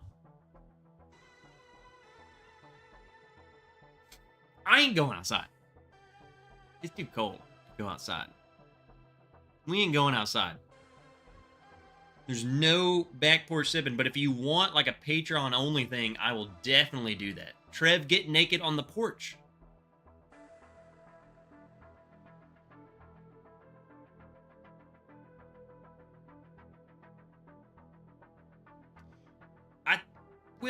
I think we definitely need to do a... I guess we could just go to private only so we can talk about some offline things. We can talk crap about Cam.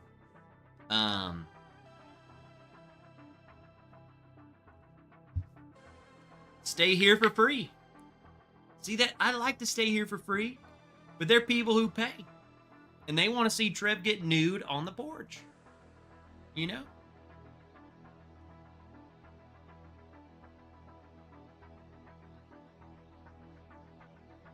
We gotta get that. We gotta get the pores in the field. We gotta get it going, man. Which I've already been doing some to y'all's credit, I've been doing some research behind it. I've been looking into city code. City code is what I've always been worried about, and that's what I've started looking into.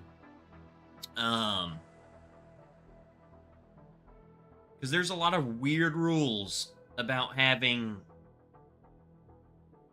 people, like a big sum of people on your land, especially when they're drinking. You gotta have city code.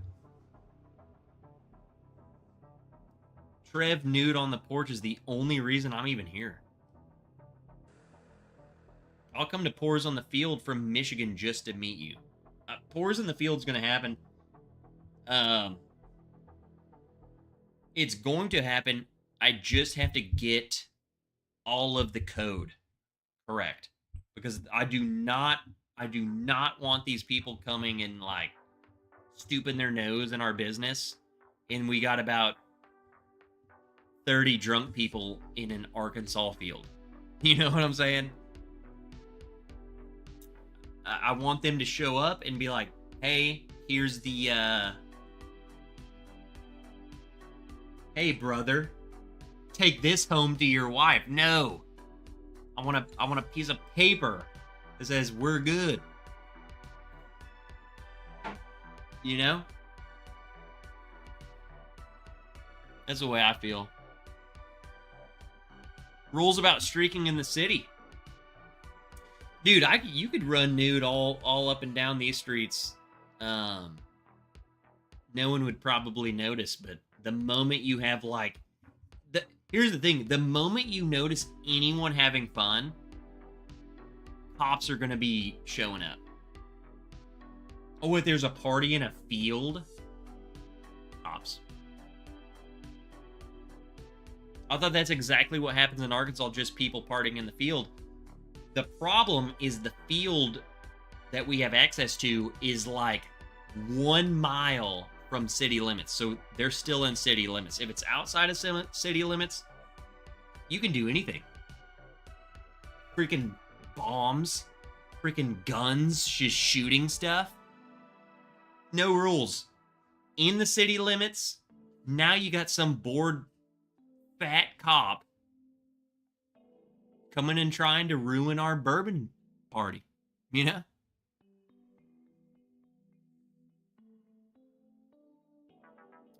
Jeffrey, the problem, dude, is that we own the perfect piece of property. It just so happens to be in city limits.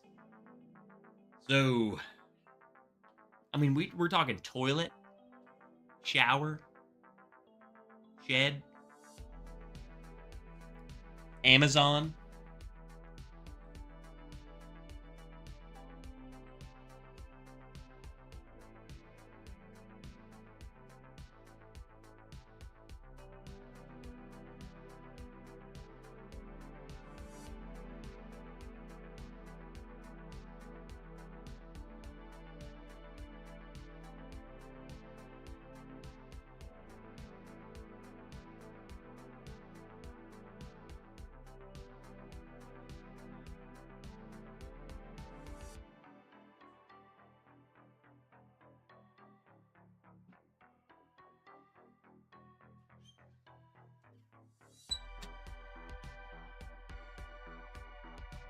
I don't know what's wrong with these people.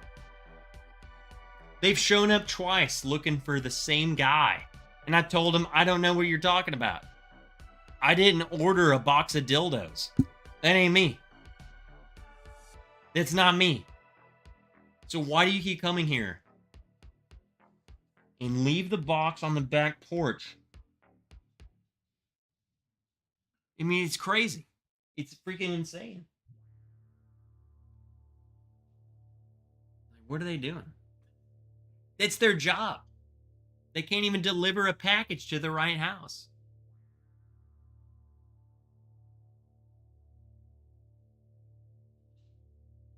Morons. All right, so what are we doing? Are we gonna stay here? Why does the cop have to be fat? Is bored not enough? No, Donnie, it's not. Here's the thing. I'm not saying that to be negative. I'm saying that because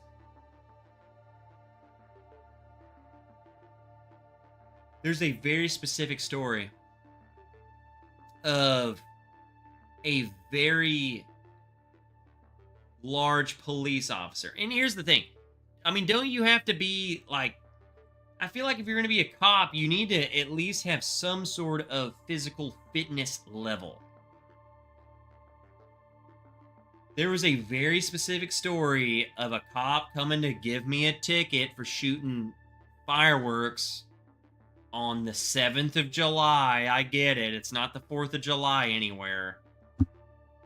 But his reason was, I'm not giving you a ticket because you walked all the way up here to talk to me. And I was like, you were literally going to give me a ticket because you had to walk like 700 extra feet. What if I ran? Like, what if I just ran away? You know, that was my issue, was like, he told me that. And I was just like, what are you doing, guy? You know this dude thrives on giving people speeding tickets, and speeding tickets alone. He ain't going to know. Yeah, a lazy skinny cop could have been the same. Yeah.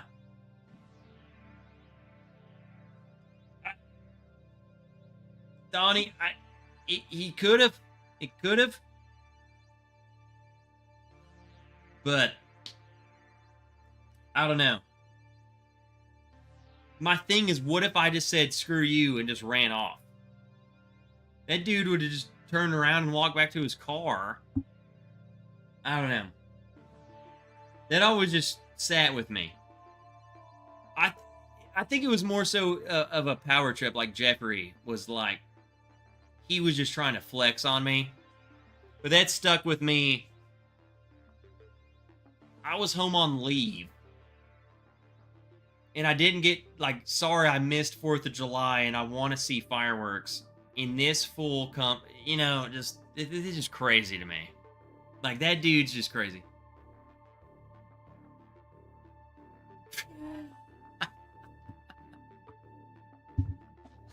Okay, Donnie. Donnie, you got me.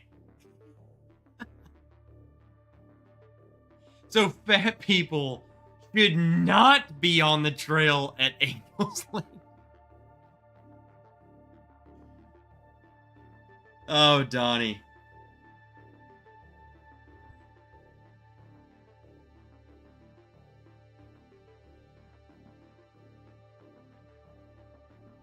Donnie, what do you want me to pour? I see where you're going with that. I see where you're going.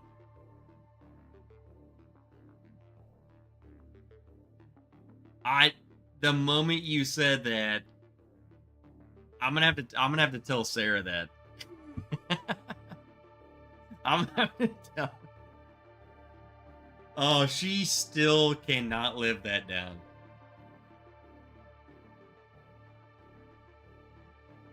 Seems like I showed up at the right time talking about fat cops power tripping.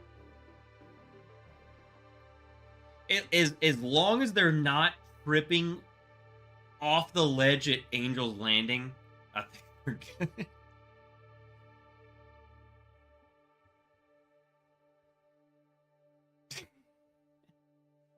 Donnie just hit you guys with like an inside joke that I don't know. I feel like it went over a lot of people's heads. I thought Donnie was attacking me until he said Angel's Landing, and I knew exactly what the freak he's talking about. God dang it, Donnie. Donnie, what do you want? You have a Jack Daniel's single barrel proof, and this fat guy will never be on the trail to Angel's Landing. Yes, I do. I'm going to pick the one I want, Donnie, because I have a couple.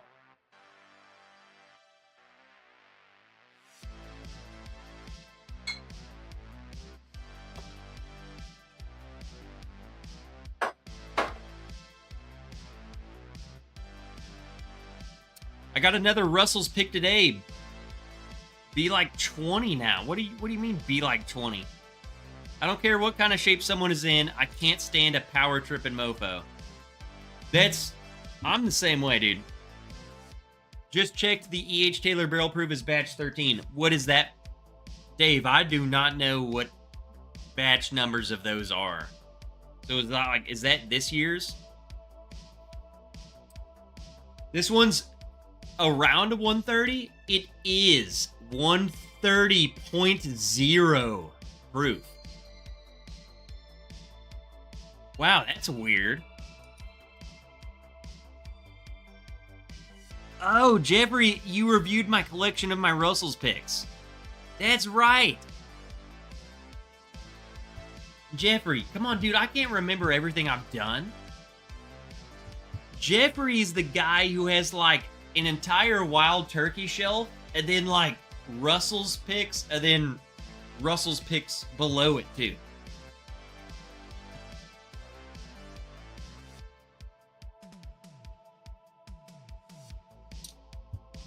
Jeffrey, I mean, I don't... What's crazy is, like, I don't blame you. What's more weird to me is how I haven't come to your conclusion yet. Like, why would I not do the same thing? Like, I feel like you just figured it out way quicker.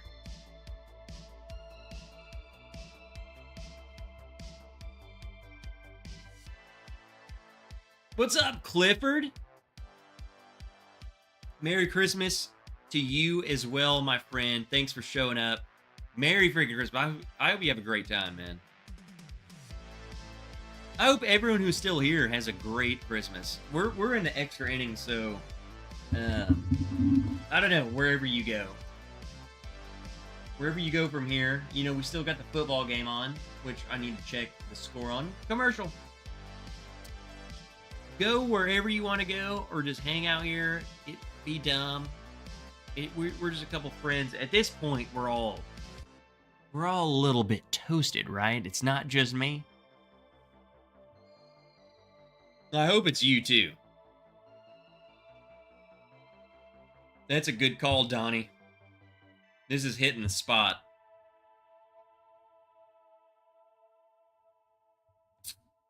Odyssey says, can anyone tell me if the Elijah Craig C924 is any good? Seen it at the ABC tonight. I find it good, but not nearly as good as some people said. What is it compared to as, like the C923? Because everyone loved that one. I feel like everyone loves the C batch. I love the C batch more usually, but I don't know. C924 is missing here. So if Santa knows when you're sleeping and knows when you're awake, he knows if you've been bad or good. Does that make him a hacker? It makes him creepy. Santa is creepy. Why is the C batch typically better? Faderhead, I don't know. But I can... See, Paul says the B batch is better. This is where it's coming from. After years of getting all A, B, and C batches of Elijah Craig Barrel Proof, there's definitely a trend of A batches being similar, and usually the lesser batch. Then B batches are similar, and I feel like I would say maybe, I don't know, maybe I feel like majority of people think the C is better. I would say like 30% of people think the B, 30 to 40 think the B batch is better, and then the C batches tend to be very similar. And I feel like more people than not like the C batch better. And that's just the trend. I'm talking, I've gotten these batches going at least from like 2018, all three. So I have, dude, if you check my shelf over here, I have freaking 30 goddamn Elijah Craig barrel proof batches. It's a constant trend. Now, are they the same? If you get A119 and A1120, they're going to be different from each other, but they line up. It's like the flavor profiles are like in the same column. They're in the same. Here's the column, and it's somewhere in the middle. And then the B batch, they seem to be within the column, and the C batch seems to be within the column. Like, you wouldn't take a C batch and an A batch. If you take a sliver, like imagine a bookshelf, right? And you take a C batch out and an A batch out, they're nowhere near a resemblance. They're crazy different. So I feel like Elijah, like these barrel proof batches, they're putting the C batches in the same section of the bookshelf, and those ones seem to be the same. I don't know why, and I don't know how. I don't know what they're doing, but it's definitely a trend. I do think some of the B batches are usually really good compared to previous years. I've just tended to always go for the C batch. I've never had an A batch be the winner. Ever. So there's that. And I think that's going to be an overwhelming majority. I think it's always between B and C.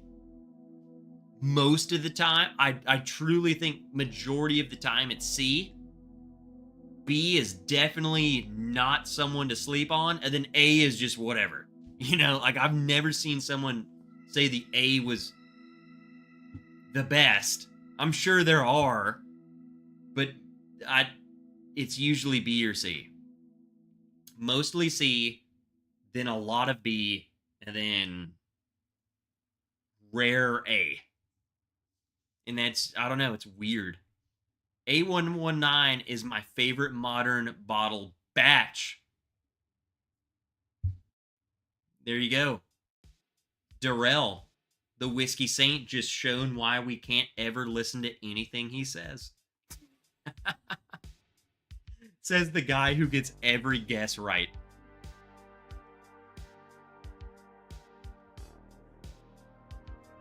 Dave says, going to have my first dram. What do you recommend, Trev? Dave. I'm going to give you 3 options. You pick. I mean, it's your first pour, but I don't care. You either grab a Jack Daniel's single barrel proof, or any Jack Daniel's single barrel. I'll give you the option. If you want the rye or the lower proof. Eagle Rare Store Pick, or E.H. Taylor Barrel Proof. I'm giving you those 3 because those 3 have been the most enjoyable pours of my night.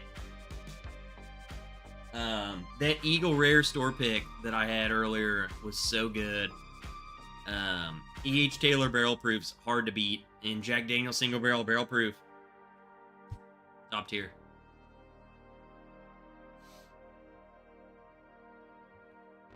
Oh, Mike Franklin, the legend himself. What's up, Mike? How's work been, man? Been crazy. Dave says, I'm going to start with the E.H. Taylor Barrel Proof, followed by an Elijah Craig C920. Oh.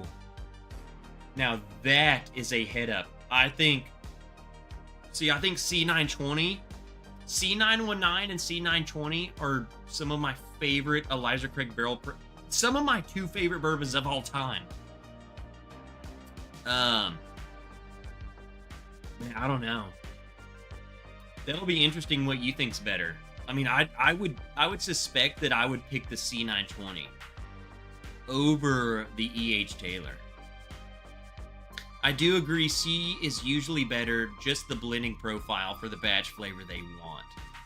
C batch always better. Elijah Craig B524 is older and higher proof than the C batch. Really? But that's the thing, man. Like, it starts to make me wonder. I feel like that's the first time it's ever been that way, at least publicly noted. So are you just mentally, oh, it's older than the C batch, oh, I must like it better? I almost wish I didn't even know that, Paul. I wish I get to try both of them without knowing the B was older and see what I would think. I definitely think there's a mental,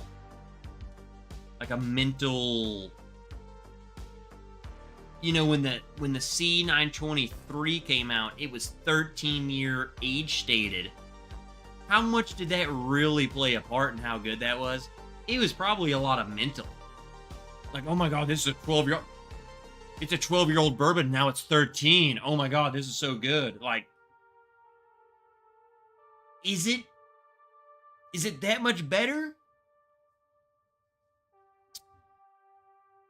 But maybe it is. And on the other hand, maybe it is. The B batch this year is older, and maybe that it's better. They made the B batch better. What's up, Gandy? Sipping on a turd pick obtaining 9-year bourbon, only 100.4 proof, but great cherry note. Gandy, proof doesn't matter, how good it tastes matters. Rick House placement says Duke. With the Elijah Craig barrel proofs, I really wish I could just, like, do you guys ever wish you could go, like, and just spend a week with these guys? Like, what really goes into Elijah Craig barrel proof? How do they decide? I wish I could see. You know, like, you ever watch the show How It's Made? And you get to see the behind the scenes. I want to see the behind the scenes, like, how it's made Elijah Craig barrel proof. I don't want to know, like, oh yeah, we'll just blend bourbon. No, I want to see which barrels do you pick, mother effer, and where do you put them, and why? I want to know. And I'm not saying I wish they put that on a bottle. No, I wish I could just know. Like, I wish I could watch a How It's Made video and know. How is C batch Elijah Craig made?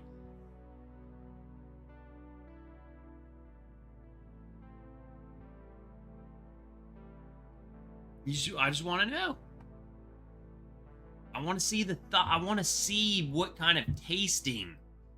Like, did they taste barrels, or did they just full-blown blind it? Like, having all these ricks, man, they go in there. Like, how in-depth is it? Or how out of depth is it? Like, how little... I just want to know. Are you walking up and down the rick house sampling crap? Or are you just being like, well, I sampled this one, so therefore this whole rick is going into the C batch? You know what I'm... Like, what do they do? We want to see how the sausage is made. No, they don't want us to know, dude. You know, I think they don't want us to know because I feel like some of the batches it'll turn us away, and I feel like some of the matches it'll turn people on. And I think they just want to be normal throughout. I don't think they want to undermine or overestimate any of their product. I think they want to sell all of them equally. So if they show you, I think that would make one look worse and the other one look amazing, and then therefore the sales would be disproportionate. It's all about money. At least in my opinion.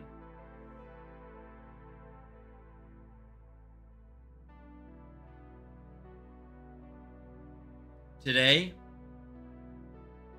Dave says Elijah Craig Barrel Proof C920 wins over E.H. Taylor Barrel Proof. I mean, that doesn't surprise me at all. Between the E.H. Taylor Barrel Proof Batch 9 2020 versus the C920, so it was the same year. I was just going to say that, and I didn't see your other message. I think C920 was a very, very special batch. Some whiskeys tell you everything. Some tell you almost nothing.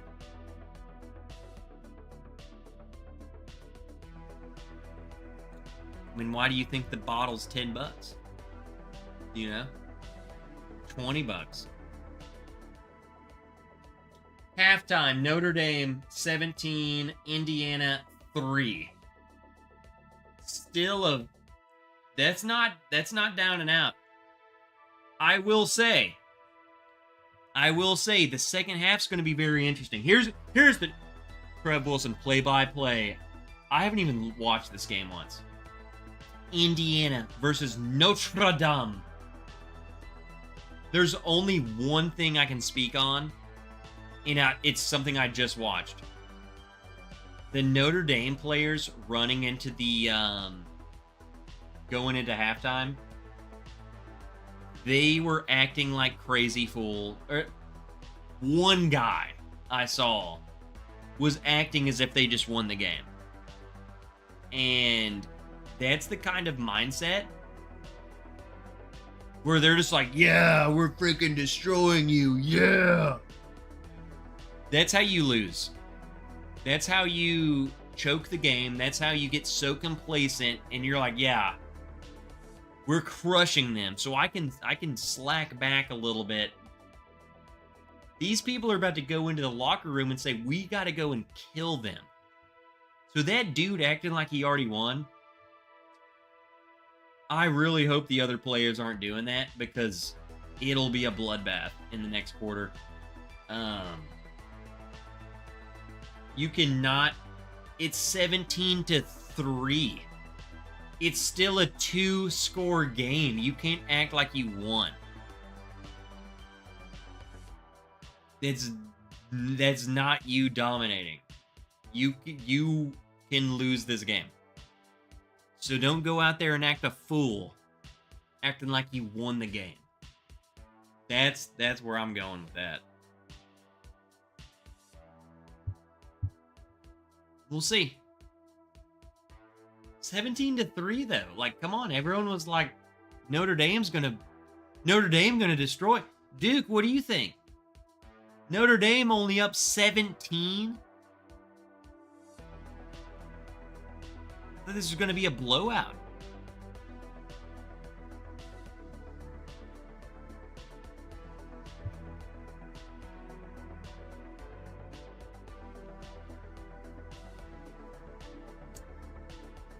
Not a blowout.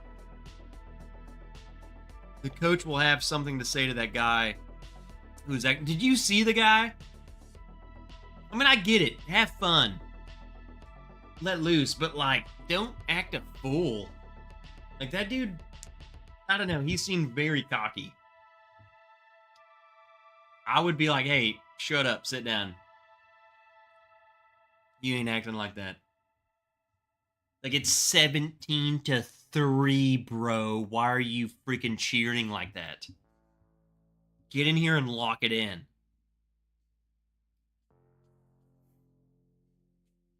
I'm like the coach who's like anti-fun. We ain't having fun until we won.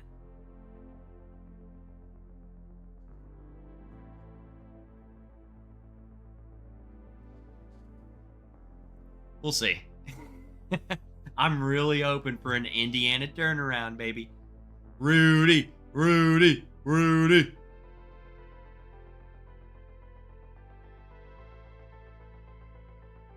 I do. Rudy is such a good movie, so I'm like, part of me is like, man, I got to go for Notre Dame because I love Rudy. But then again, I also like, I have no ties to this. I have no ties to any of these teams at all. So this is an outsider perspective. Trev coaching. You think this is a game? Bro, I would be full drill sergeant. Oh, you think that's funny? Sit your ass on the bench. You're done. Hey, where's our C string? We're going to lose. We're going to lose because Billy thinks this is a game. And Billy, our best player, is going to sit the rest of the game out and he can watch his team lose and his team will be out there fighting and losing and now they hate Billy.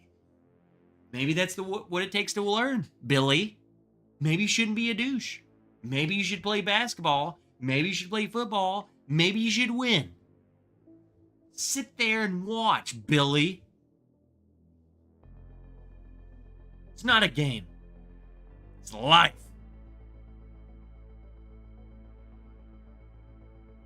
Faderade is me.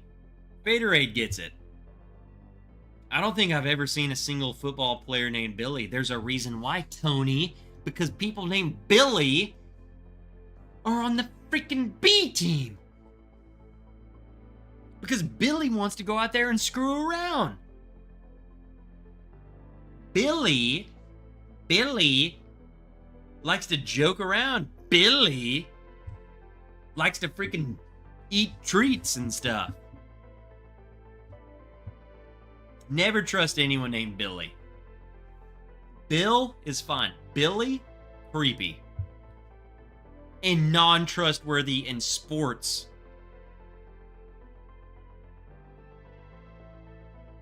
That's because we cut Billy as fast as possible because he can't take shit serious or he'd introduce himself as Billiam. Billiam. Faderade gets it. Oh my god. Here's a play-by-play. Notre Dame. What the freak was... Oh, that's the first quarter. That was just a replay. Oh my god. Sports without audio. Notre Dame. Oh my god. So that was their... So they're up 17.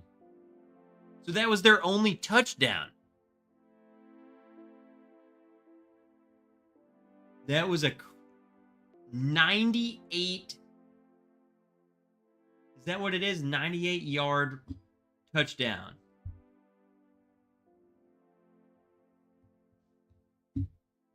Wow. I don't know. That looked good, but the fact that that was their only touchdown, Notre Dame ain't winning.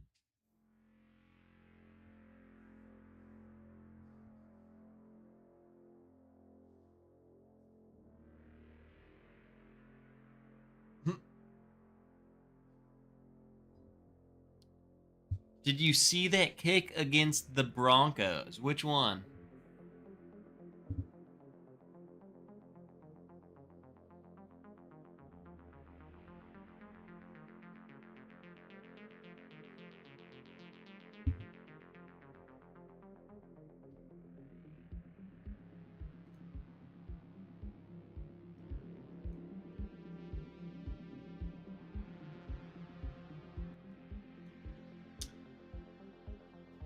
The field goal on the Rams. If it wasn't in a John Boy video, I don't know. I listen, Duke. I listen to this is a weird thing I do. Every morning, especially like on Monday or Tuesday morning, whenever these videos come out, they'll do NFL recap videos. There's like one specific channel that I watch.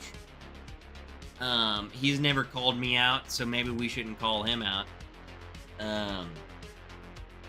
But I watch these NFL recaps, and I literally pull the video up on my phone and I set it inside of my shower. And when I'm getting ready in the morning, I listen to these NFL recaps. So all the games I missed, I listened to them. But like my brain, like I didn't see it. So I can't, when you say that, I can't go to a visual memory of it.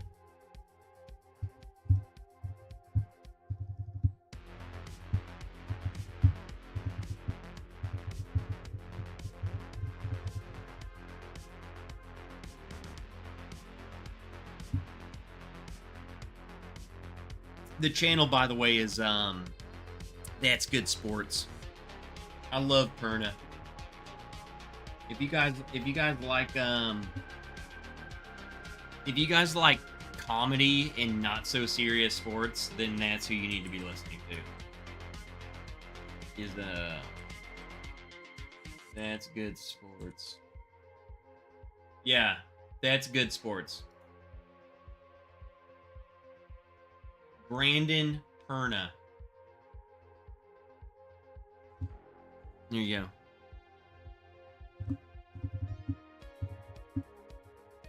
He gives updates every week, breakdowns of every team, and he's totally stupid. So, very dumb. It's basically like David from, David. Kira, she would not be on this channel. It's like David with sports.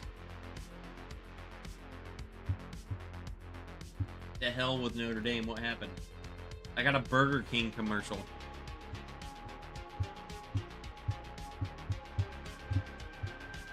Sent a link to your phone. The Chargers hit. Turn that down.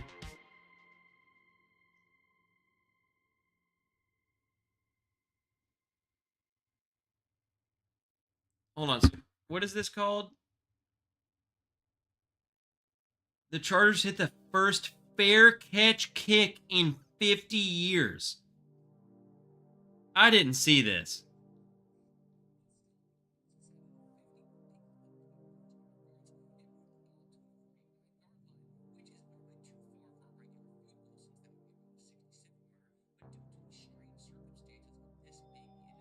So it's because they got a flag for that dude shoving a dude down by his face.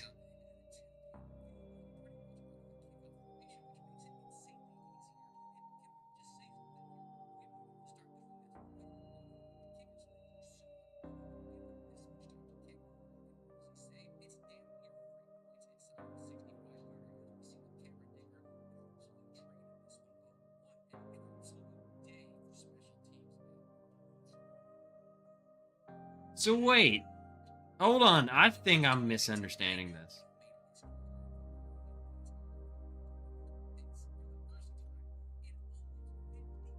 Oh, free kick. That means he made the field goal on the kickoff. So they get points? That was a kickoff and he made the field goal.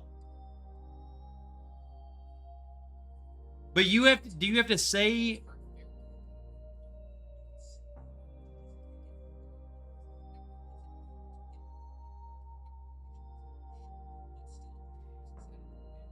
So I said fair catch because he said it in the video. You have to announce that that's what you're doing.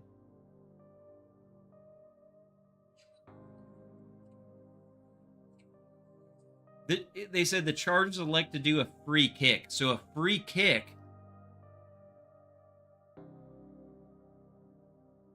See, it's all confusing. All that matters is the dude made the field goal from the kickoff. And that counted as points? Donnie, I'm a little drunk, and you're distracting me, and I'm talking over this guy who's explaining it. Yeah, Donnie, post this video in the chat. That's honestly freaking insane. Like, this whole thing is crazy. Okay. See, it don't matter. There's no time left when the penalty happened, so that was their option. That's what's crazy, though, is like all of these things that added up. It makes you wonder, why don't more people try that? You know? Like, F it. Let's just kick the ball as far as you freaking can and try and make it.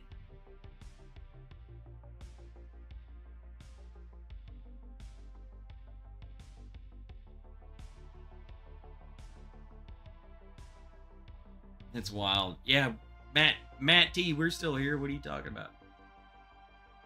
Okay, so you have to...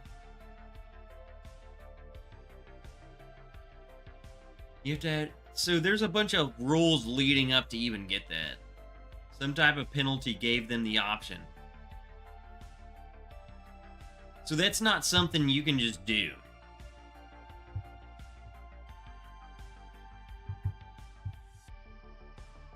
So it's got to be a very specific set of circumstances for that to happen. Okay.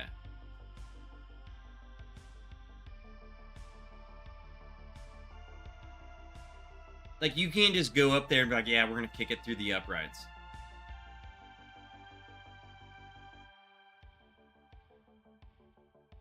Still crazy. Still crazy. It, like, the NFL has such a in-depth, like, deep rule set that, like, man, there's probably stuff that could happen anytime that will be like, oh, that's the first time that's happened in freaking 50 years. Look, it just happened. The first time since 1976 this happened. And people were probably like, what? What's going on? You can't just do that. Nope, yeah, you can. It's the rules.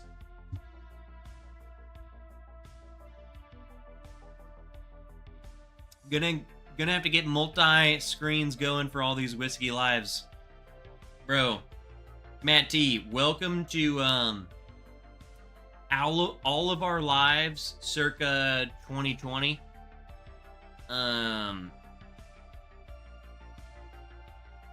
I fully support it. I also fully support you, like, just decide on who's your... Go and say hello to everyone. Leave a like, comment. And then come hang out in your favorite chat. It's the only way to do it. We've all been there and done that, man. There's no way. There's no way you can keep up with it all. And you just gotta support everyone. But come hang out and chat in your favorite. We like to hang out. It's definitely a thing, though, for sure, Matt.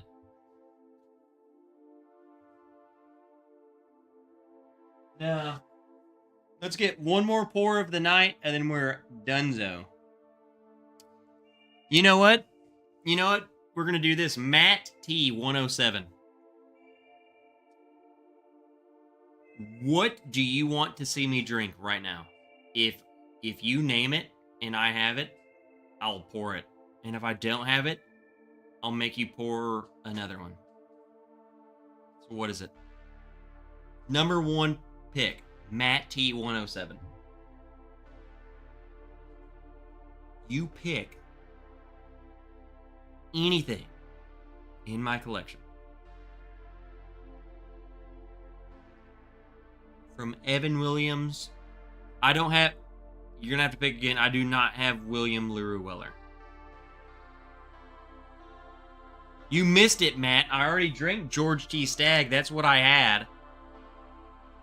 Of course, Matt goes to like the best bourbon of all time.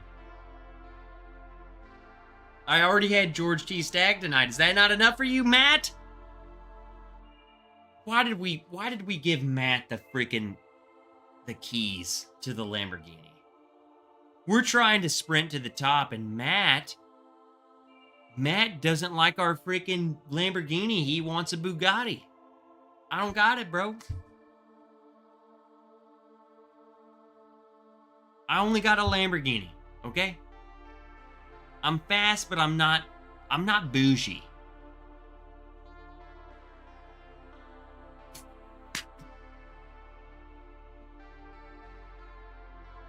I mean,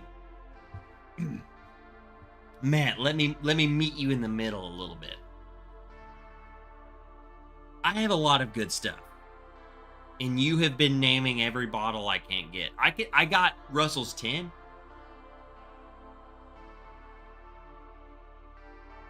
You know, the $30 bottle. I got that one.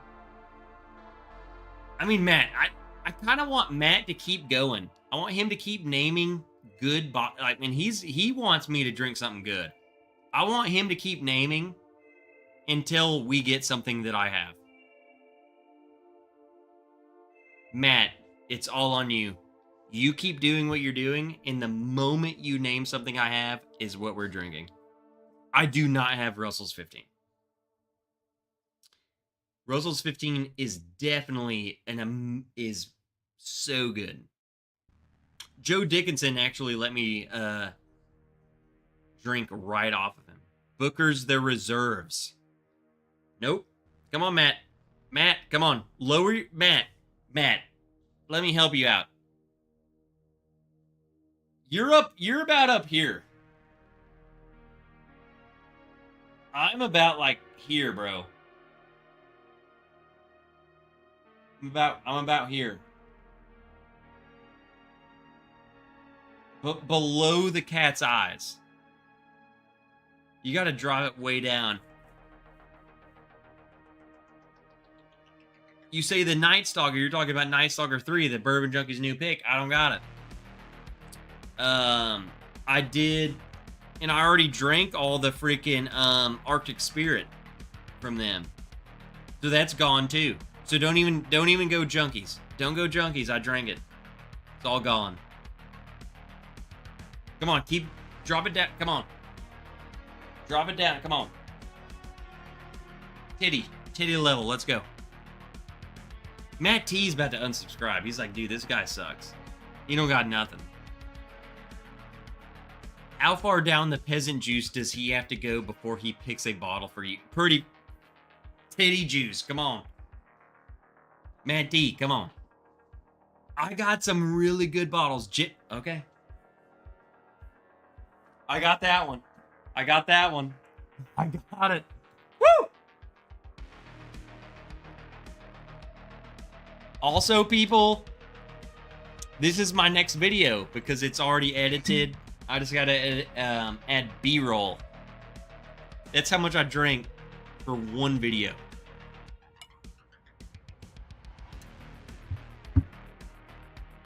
Milk it, baby. One video. I mean, I may have been drinking it whenever I want, and I may have drank it heavily during the video. Judge me. Wait for me, Trev. I need to open mine. Dave, freaking hurt. What are you doing? Hurry up.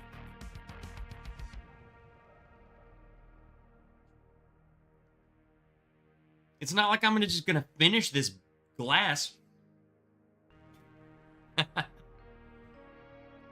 There we go. Matt T finally got something I had.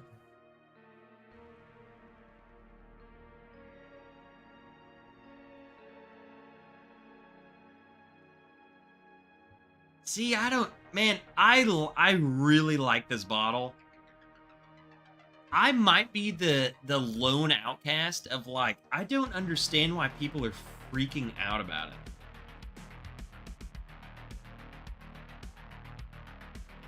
it. It smells like a vastly better 101,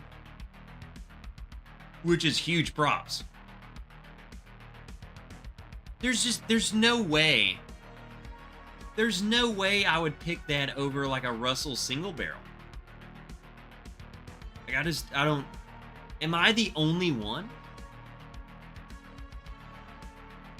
I mean, maybe even Rare Breed. I think Rare Breed's still better. I don't know.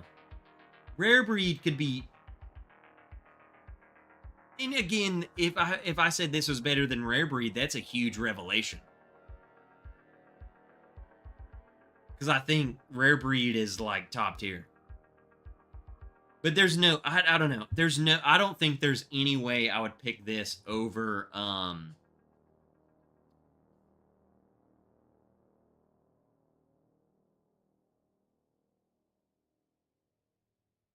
Irish 50-yard return. Are we, oh, okay. I'm just looking at their field advantage right now, and it's like, that's not even enough. They're not good enough. Offsides. Flag. Get the flag out there. Play by play. Notre Dame. They can't even hike the ball within the exuberant amount of time to hike the ball. What are they doing? Terrible.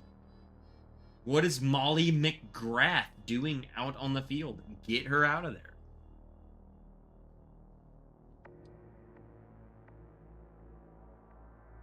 Do you ever feel like Rare Breed isn't as consistent anymore? It might be. And that's why I was kind of hesitant to even say that. Because I'm like, man, I don't know. I feel like they've all changed.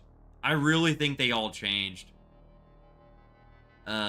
Except I think Russells are still consistent.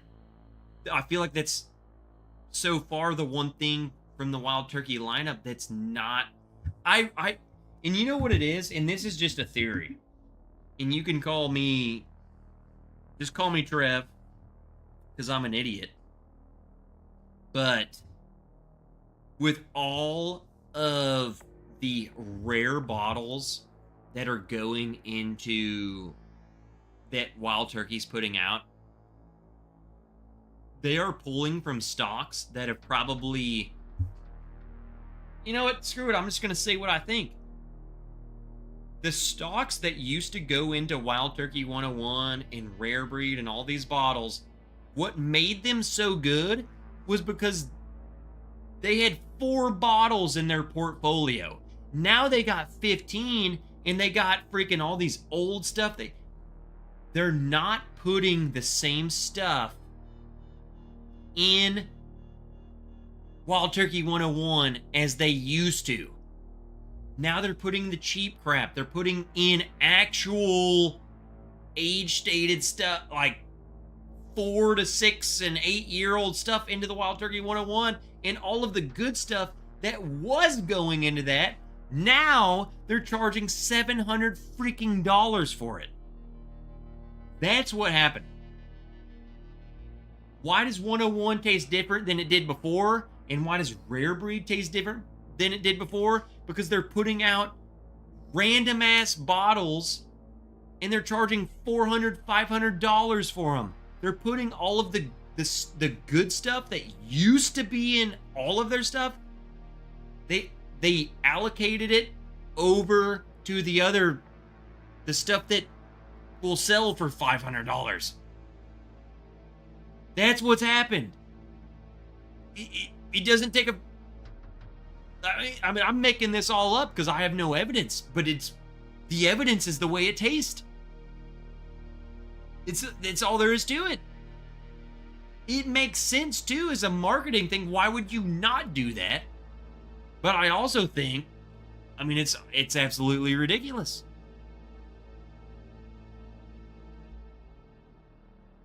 I would never do that. I would much rather keep my dignity and make everything good. It's the same for Smoke Wagon, Old Scout. They ran out of the old MGP. Dave, I don't really know about the Old Scout, but Smoke Wagon, you are absolutely correct. Old Smoke Wagon, people, was top tier. Now, I don't know. I think Smoke Wagon's at the point where I don't know what they're going to do. And here's my big issue is people continue to charge the same price even though they have lesser product in them. So people are still spending $60 for a bottle that was amazing, and then all of a sudden they switch who they get their whiskey for, and it's gross, and they still charge $60. They get the whiskey cheaper. It doesn't taste anything like the stuff that they built their brand upon, and it's the same price.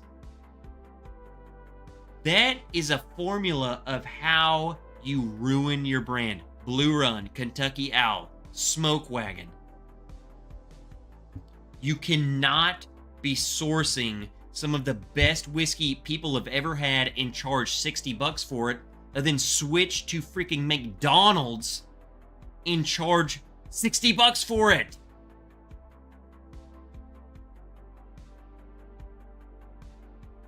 Adjust.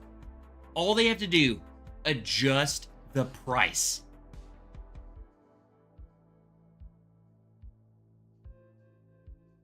When you don't adjust the price, that just goes to show you they don't give a shit about true whiskey lovers. All they care about is money, money, money, money. Let's rape all the money out of you.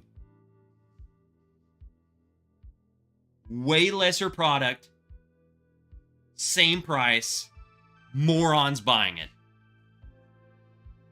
That's their business plan.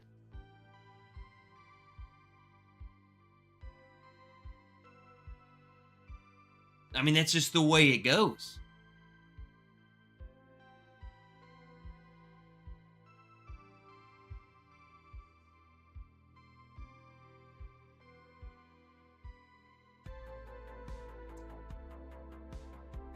And I'm not saying like Smoke Wagon's terrible. Don't get me wrong. Like, when people if they start changing, I mean, Smoke Wagon also, to their credit, puts out stuff like Uncut, The Younger, and all that stuff for really good price. So I'm just using their old, like how good their old stuff was versus what it is now. Like, back in the day, getting Uncut Unfiltered, you were getting something freaking good. Now you get an Uncut Unfiltered and it's like, I mean, I don't want to, I'll be that guy. It ain't freaking good. There ain't no way that's worth $70 or $80, whatever they charge for it. That's a freaking $40 bottle. You might as well just get Uncut The Younger. They're not that good. They lost the special. And you know, if they become special again, someone will find out. But I've stopped buying them. I've stopped buying Uncut Unfiltereds. I just buy all their other stuff. I buy I love that, like, it's Desert Colt now. Love that stuff. $40. Good. There's no reason to buy their $80, $70 stuff. Basically anything of theirs that's above $60 is almost universally not worth it anymore. It's all money grabs. So many money grabs. It's all money. My batch 27 Smoke Wagon was great. The 79 I had wasn't worth $80. And that's what it is now. They used up all their, and I mean, that's just the way business goes. You use up all your good stuff to gain traction. They gained all this traction. They use the good stuff, and that's why do you think they're big? They're just a random place in Las Vegas. There's no reason for them to be big. They're big because they used good stuff, and now they can't keep up with it. So now they're just a big name with standard whiskey. But they're still charging the same price.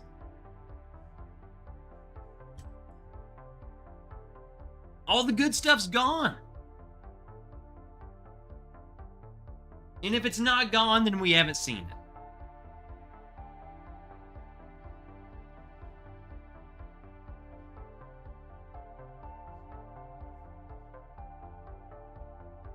Are you two twins? I don't know who you're talking about. Unless you're talking about Fourgate.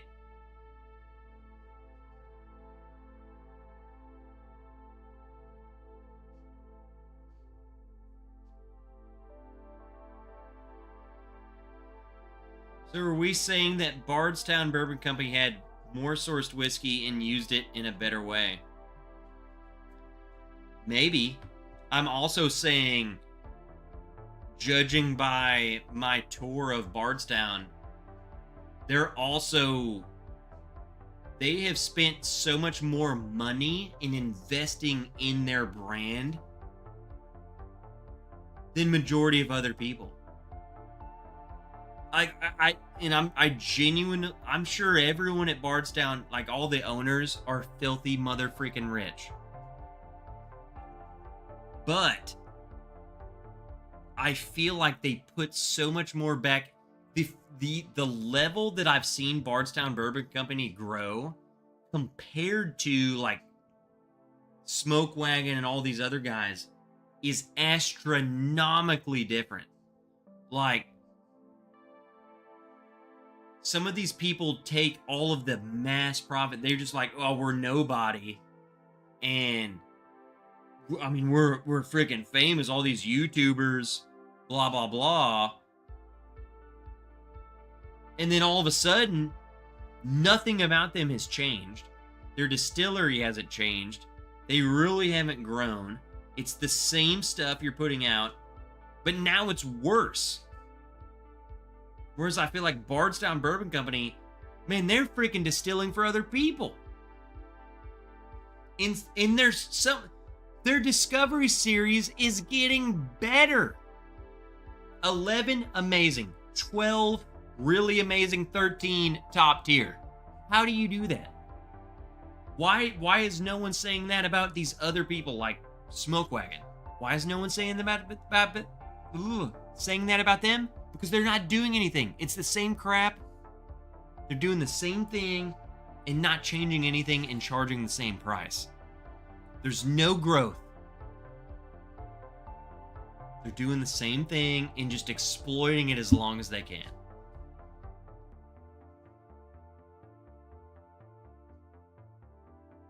I feel like everyone just tried to get in on the popularity, and then the ones who got popular, they don't know how to deal with the popularity.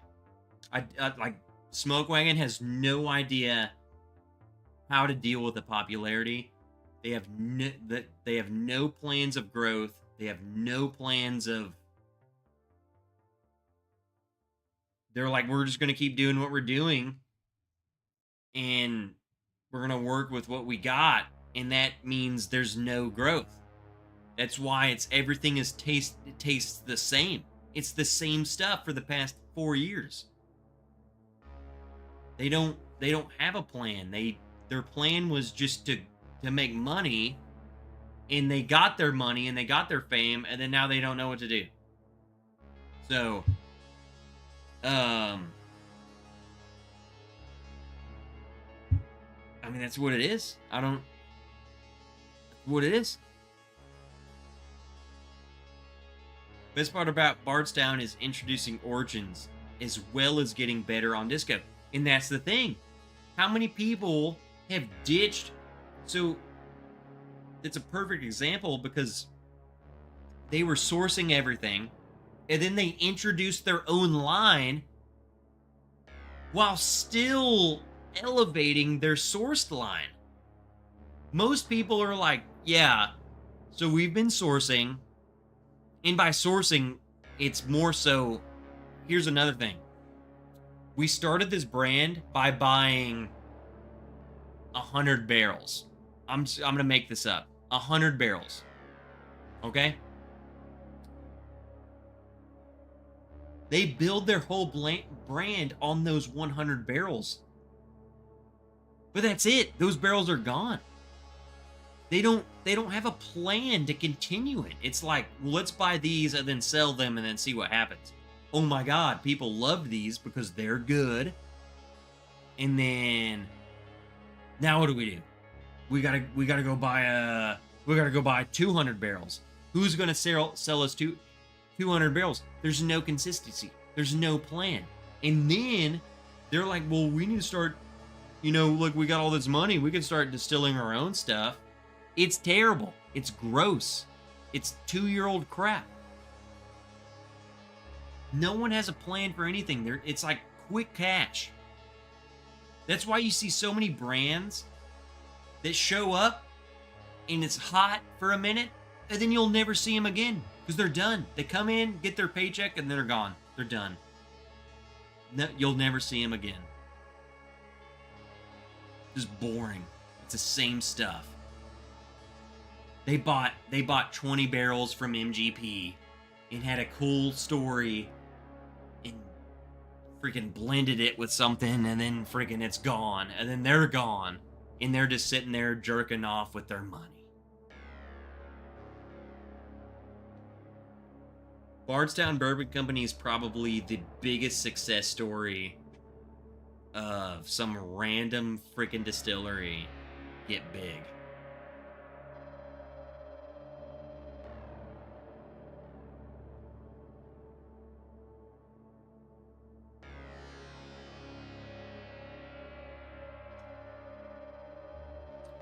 Andrew, I'm not a smoke wagon hater. They're just the perfect example of it. And, you gotta be... I don't know, I feel like I'm the only YouTube goddamn channel, that, at least the ones that I watch, that's even honest about anything. You can't be blinded. Like, Smoke Wagon, dude, I love Smoke Wagon, but they're putting out worse and worse product. And even, like, I'm not upset about buying a bottle, but they're not what they used to be. And it's the same price. Like, so what's the point? How are you trying to sell me like a far inferior product? Imagine if what's your favorite Coke? Do you like Dr. Pepper? You like Sprite? Imagine if all of a sudden you get freaking Dr. Thunder. And they're like, yeah, well, you got to pay the same price. Look, that ain't Dr. Pepper. Yeah, it's Dr. Thunder. Dr. Thunder. I want Dr. Pepper. Yeah, right here, Dr. Pepper. Yeah, I want Mountain Dew. Yeah, we got Mountain Lightning right here. We got Mountain Lightning. Mountain Dew? Yeah, Mountain Lightning. It ain't the same. It's good, but it ain't the same, and we're paying the same price. The best batch of freaking Smoke Wagon we paid the same price for, and now look at what we're getting. I feel like, and I'm not calling you guys out. I am calling you out because I want you to think about this. Think of a bourbon.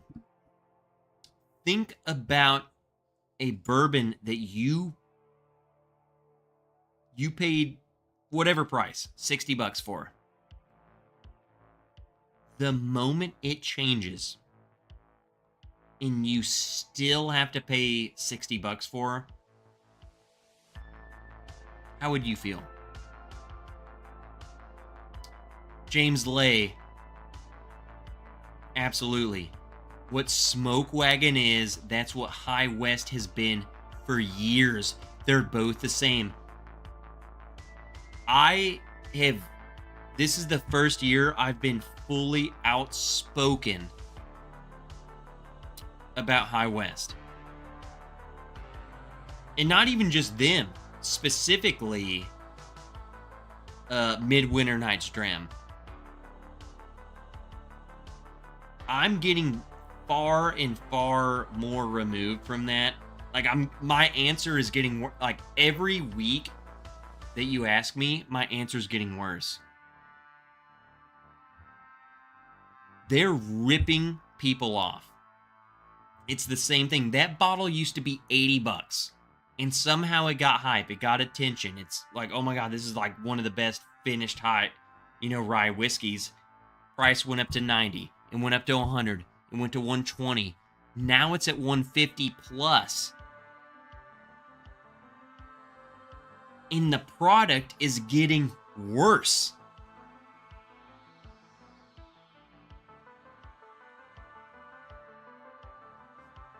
I think that's probably my most disappointing bottle of the year. Redwood Empire is putting out good stuff at a fair price. Yes. And they're putting out their own stuff at a fair price. Their own stuff. High West hasn't even been putting out their own stuff.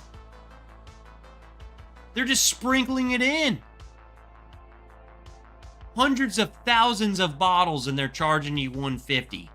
High West, like, I might make a video. You want to see me really make enemies? It's ridiculous. What they're doing is unfathomable. I think High West is a sham. I think they're a money laundering freaking cocksuckers. At this point, there's no other. I don't even know how else to say. I don't know. Janelle, love High West. Constellation's price structure is very quickly ruining the brand. What is Constellations? Is that a bottle or is that like an analogy? Now that you're all worked up, tell us what you think about Pingree and MASH Networks. They both suck ass.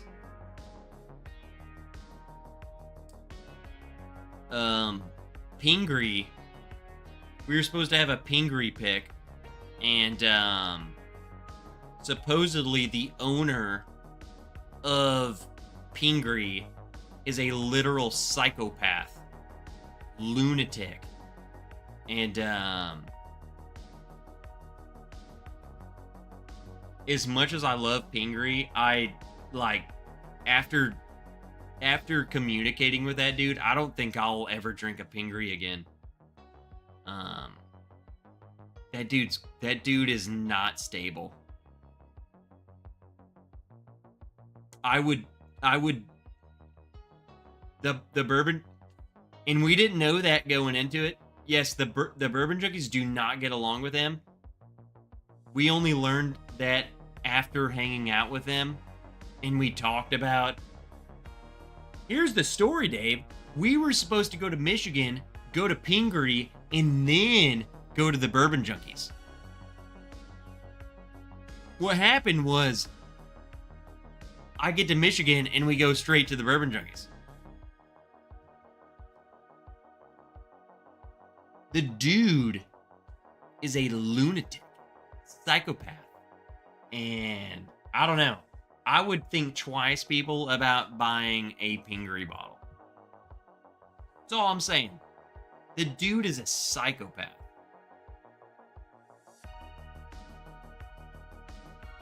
I love, man, that Pingree. I had a Pingree pick, like the orange label pick.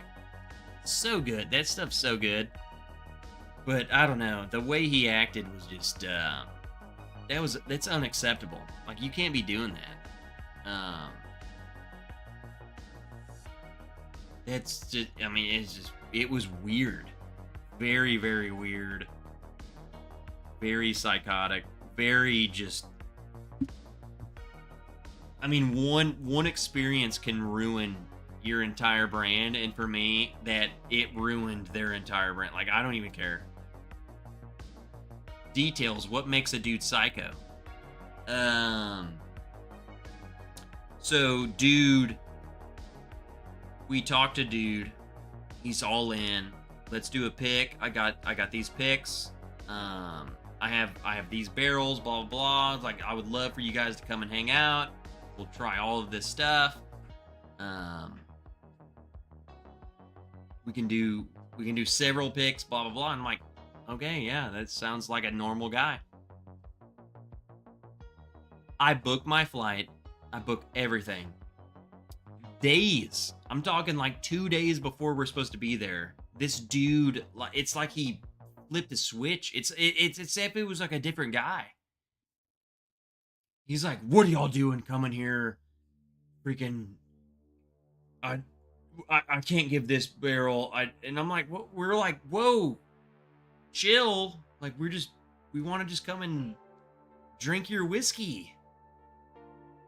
I mean, the guy, and he was like, no, I don't think this is gonna work. I don't want you guys coming here. And then we're like, well, we booked a whole trip. Like, can we at least come and like tour your place? No, can't come here.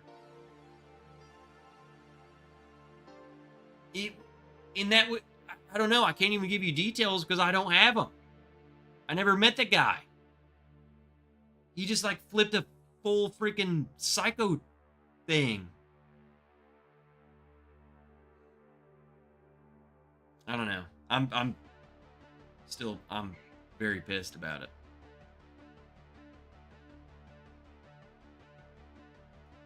I really can't give you details because I don't have them.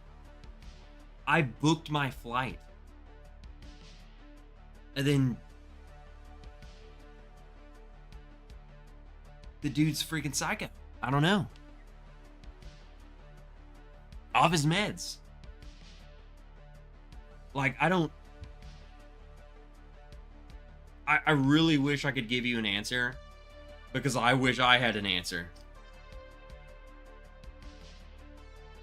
Because my trip was supposed to be to go to there and the Junkies and then down to Kentucky. I didn't go there. I didn't go and see him. He wouldn't let me. He wouldn't. I don't know.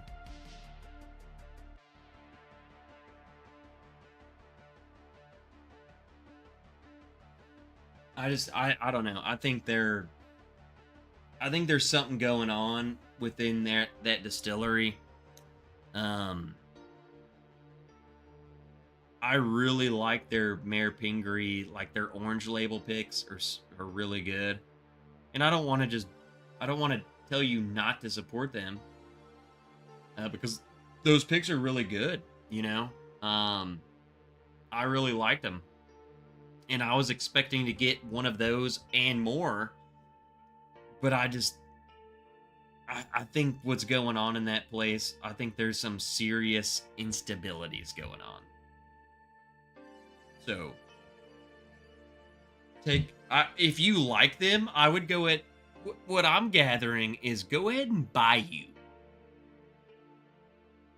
If you like the orange label picks, go ahead and buy a couple. I can't see them surviving with a psychopath at the freaking, like, you can't keep acting like that. I would buy them. They're good. They're definitely really good.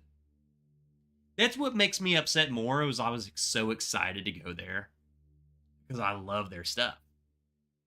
It's not like I just hate their stuff, and I'm not talking bad. I'm talking bad about the one dude.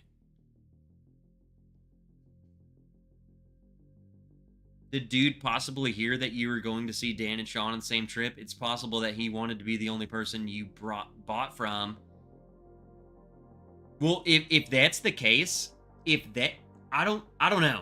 I mean, how would he hear? Like, how would he know? I'm a dude. Look at our channel. We're nowhere near the bourbon junkies. If that's the case, then that just goes to show you how freaking nuts you are. You're a psychopath. Then I don't want to buy from you at all. If you're literally being like, oh well, Trev, the Bourbon Ranch, is coming to get a barrel, is coming to pay for a barrel. He's gonna come give me money, but he's friends with them. F off. Well, then you can really go F your own face. I don't know. That's just hypothetical. If that's what he did, then he really sucks. Then I would really just go ahead and never buy from them again. A selfish narcissist is the description you were looking for, Trev. Dixon guy sounds like a decent guy, but it will be an expensive pick. Like Dixon Deadman? 5 more to 100 for this non-Patreon video. We're extra innings, people. We're almost 2 hours of extra innings. He would not receive you at court, Lord Wrench. No, he wouldn't. The dude would lose his brand to me.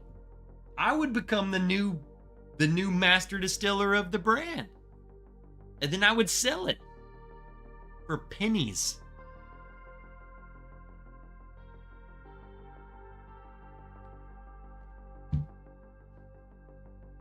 I would literally call Chicago Malort and I would say, hey, I have the Mayor Pingree brand name. I will sell it to you for $1. $69. 69 bucks. And a lifetime supply of Malort. Anytime I want a bottle, you send me 15. That would be my rule.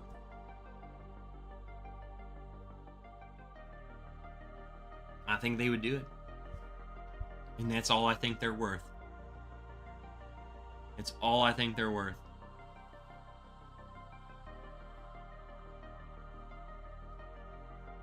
I believe in being a good person. And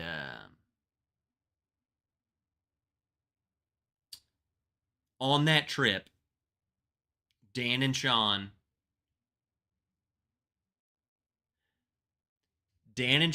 were probably, no matter what you think of those guys, how big of a YouTube channel they are, they were by far, out of every pick I've ever been on, and granted, they're small time, but they were the most accommodating, the most loving, generous, fun people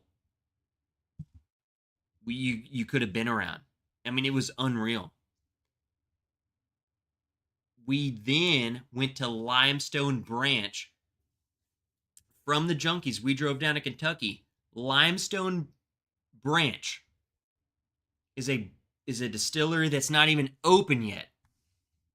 They were the most kind, generous, loving, open, giving, transparent brand and people I think I've ever met.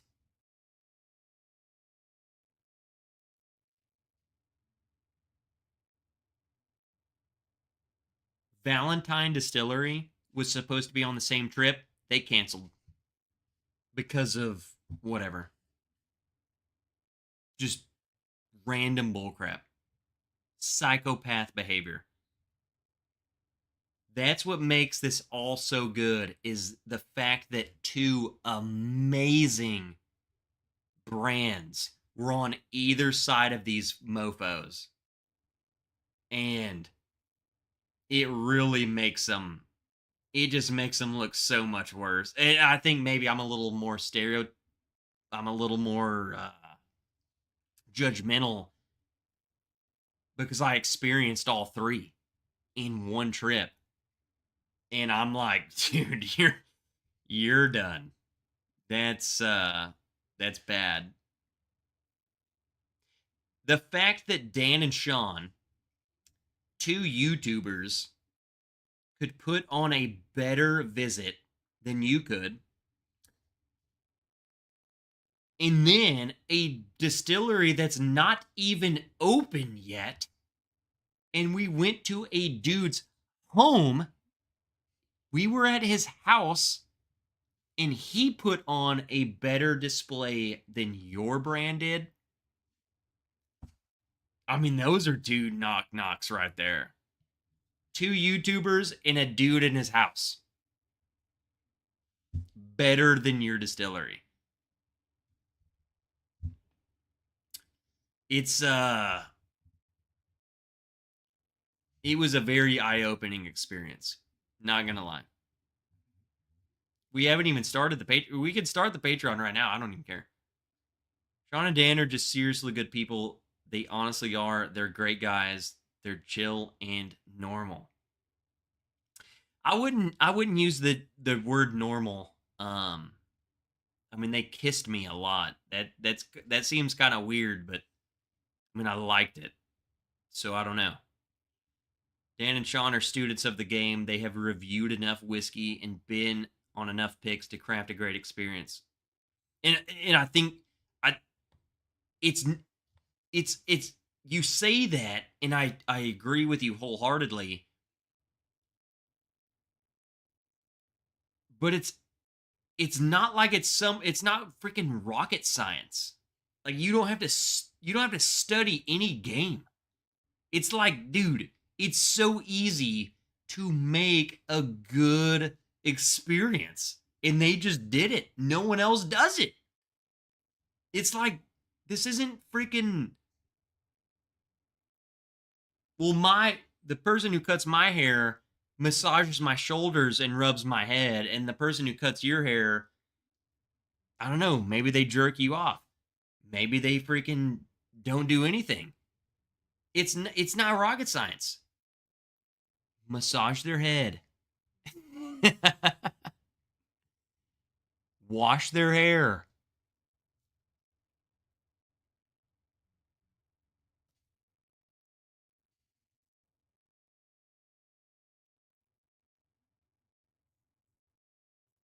I just don't get it. Like,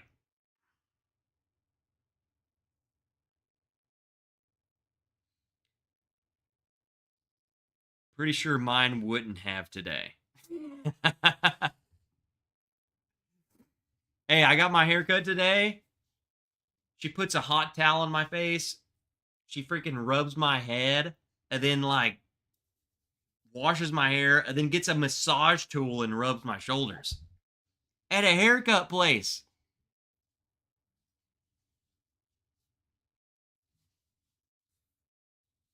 Once they reviewed Tiger Thick, I was out. Hey, to each their own. I get it.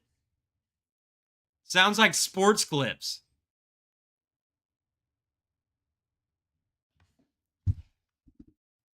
How'd you know where I got my haircut? I definitely get my hair cut at Sports Clips. But I will say, at one point in my life, I dated a girl who was a hairstylist.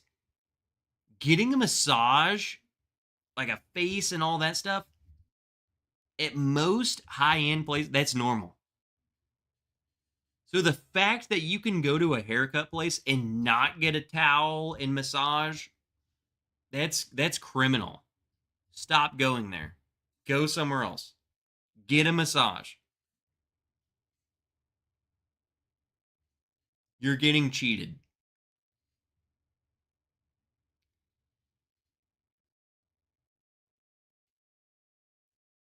Have you been to Whiskey Thieves. They do great stuff. No, I haven't. I'll connect with them. They kissed you, but did they use tongue? Dan, maybe Sean? No. No. James Lay.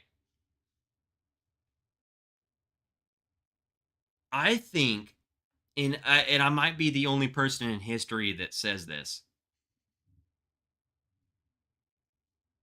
Dan was far more proactive and caring. Like, I don't even know how to word it. Like, I feel like Dan was the dad, always checking on people. Sean definitely kissed me with tongue. Sean and I were we were very loving. It was weird. You just put Sean and me in a room, and like I think maybe I'm the alpha and Sean's the beta. And I just take over. Those little vampire lips, you know? Just it just works.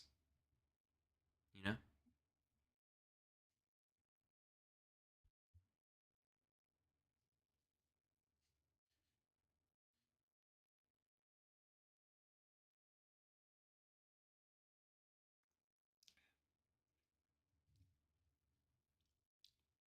I'm trying to make it weird in the field pours. We know. We've seen the pictures, and those were only the ones you showed us. The problem and the thing that I hate about Patreon is that I can't post videos because I have a lot of video.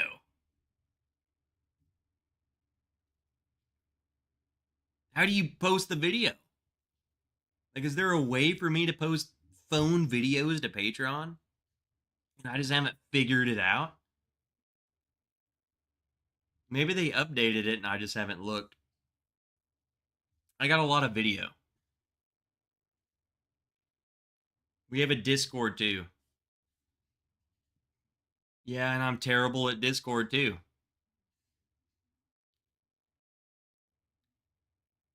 I feel like Dan is the mama bear and Sean is there. You know, no, I would say Dan is probably the papa bear and Sean is the mama bear. I think Dan is the one who he takes control. Hey, we're doing this, we're doing that. And Sean is the more like Sean would literally be like, "Hey, like he would be like, "Hey, you guys, you haven't have you ate yet? Like we should get let's order some Jersey Mike's. Like we haven't ate." Like he was the one like, "No, hey, let's get some food coming in here. Let's he was Sean's definitely the mama bear. He the freaking like, no, let's eat. Let's get some sandwiches in us. Dan is like, hey, y'all want to try another barrel?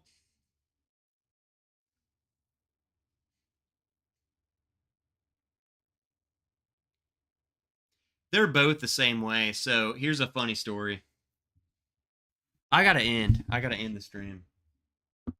I'll give you guys a funny story. So, um, we left. We left their. It's in this random freaking building, right? It's like it's just in the middle of nowhere. Like their distillery is in the middle of no. Like you can't stumble upon this place. It's just so it's so it's just weird. It's weird to me that so many people were stopping by into their gift shop. Like they have a whole gift shop and tasting room. It was so weird that so many people were stopping by. I'm like, dude, you were in the middle of freaking like what? Why are these people stopping by here? Like it just doesn't make sense to me. But anyway,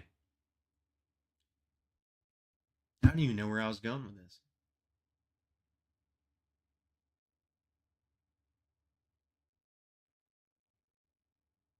Oh.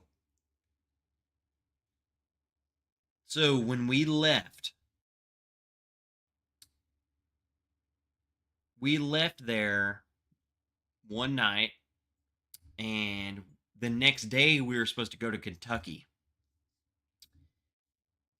I left a piece of my camera equipment in the distillery on a Saturday. And it was inside. It's all locked up. I can't go in there and get it. Well, Dan was like, hey, I'm at my kid's freaking soccer game or whatever. And you guys can just go stop by the distillery. I will be there as soon as I can. So we went back and we sat on they have like a whole outdoor area. So we sat in these little like lawn chairs and just baked in the sun and waited for Dan to show up. And here comes Dan an hour later, rolling up with his kid, unlocks the distillery. There's my freaking camera gear. And yeah, I don't know. I think that's still Papa Bear. That ain't Mama Bear. That's Papa Bear. Like, God dang it, I gotta go back. he really, they really hooked us up and treated us well. Let's pour something. Dave, your pick. Go. Last pour of the night is Dave. What do you got, Dave? Wilmington, 98. We need 2 more likes. Eric says, are you lactose intolerant? Do you like ice cream? I am not lactose intolerant. I do like ice cream. I do not eat ice cream often. Dude, I eat chicken and rice like 7 days a freaking week.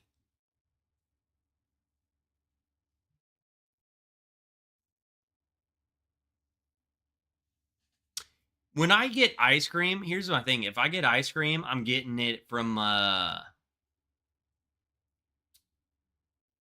what's that place? Dairy Queen has a what's that thing called? It's like that. I'm trying to think of what it's called. It's like a Heath Bar brownie. Maybe it's not Dairy Queen.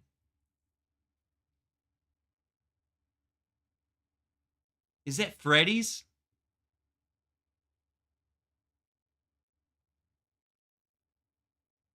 Are they the ones that got the Blizzard? The Heath Bar Blizzard? Is that what it is?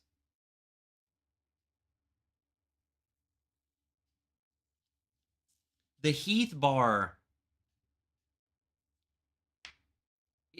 There's a name for it though. Like you can. Will says you can get Heath Bars in a Blizzard. There's a name for that thing. Yeah, it's Fly Fisher. It's freaking 30 degrees out, bro. I ain't going out there. Yeah, well, anyway, the Heath Bar Cupfection. Who has the Cupfections? That's where we get it. That one right there. I get that's my cheat. That's my cheat meal right there, man. It's Dairy Queen. Bourbon Kitty says Dairy Queen. So go to Dairy Queen, get the Heath Bar Cupfection. You won't go anywhere else. You will never go anywhere else. That Heath Bar one, I don't even know what a Heath Bar is. That little freaking ice cream shake will change your life. I promise you. It's either between, for me, I think that one's 10 out of 10 good. I think the 9 out of 10 good, and this is me personally, just because I love both of these, is the dirt and worms one, like the Oreo and gummy worms. I'm just a gummy worm fan and I'm an Oreo fan. I freaking love that crap. I love some gummy worms and I love some Oreos. But I think the Heath bar, Dave, if you guys have a Dairy Queen, I don't know. I don't know their reach. But if you have Dairy Queen,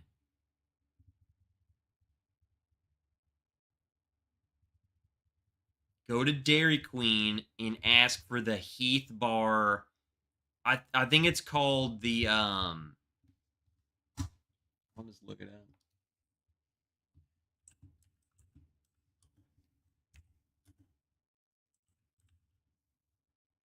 Okay. So yeah, it's called the Heath Caramel Brownie Cupfection. Heath. I'm gonna type it.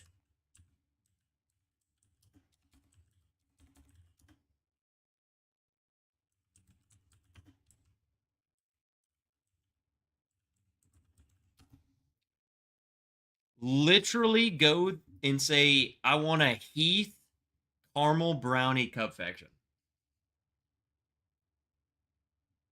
In the largest size you have. I'm telling you, they put whole pieces of brownie in there, but the cup, I'm telling y'all, this is it. This is it. This is the only one you need, bro. Trev had to say Freddy's. Now I know where I'm going tomorrow for the cheat day. I do love Freddy's. I think from Dairy Queen, the Heath Brownie Confection is easily my favorite. And then I think my second favorite is Freddy's. Freddy's has they have the good Oreo gummy worm. I don't know what they call it. They have the good Oreo one. So it depends on what I'm in the mood for. I don't know. I think the Heath Cupfection is 10 out of 10 good. I would love for someone to beat that. Please beat that. I don't think you can. Well, Dave, it doesn't matter because you have the best one. The Heath Caramel Brownie Confection. If you just even told them I want the Heath Confection, they'll know. They'll know. It's so good. It's really good. There ain't no beating it. Trevin, it sounds really good. I love ice cream. Don't have it often though. Me neither. We don't have it often. We might have it once a month, if not once every other month. And if we do, it's literally to Dairy Queen. You can't beat it. You can't beat it. Gus's fried chicken. Okay, Lee.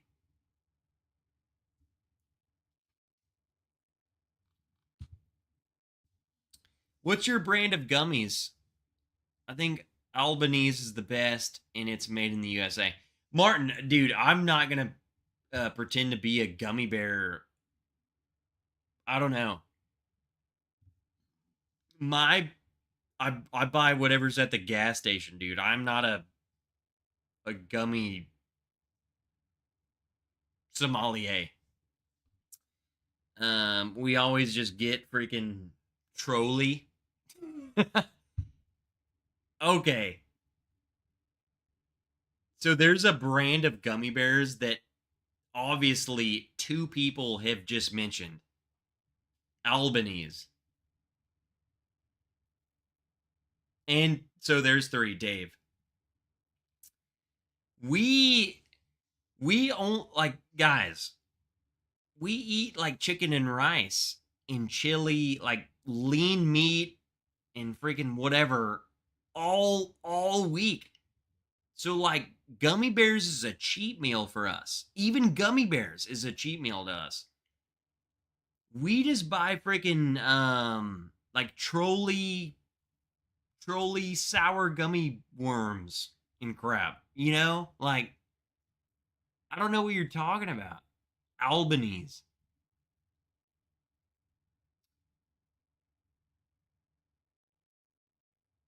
I know Bourbon Kitty. The I know what you're talking about. The gummy bears, like the German gummy bears. Those are top tier. Har horrible. They're in like German or something. Those are elite. Those like you can't beat those gummy bears. Period. So I'm guessing these Albanese gummies, like, are they? What are they? They gummy worms? They gummy bears? It matters. I want a good gummy worm. I want sugary gummy worms. So if I want a gummy worm, does Albanese give me a gummy worm? Thoughts on licorice? It has to be red. Black licorice is. I think you should be banished. I hate that. I hate black licorice so much, but I love red licorice.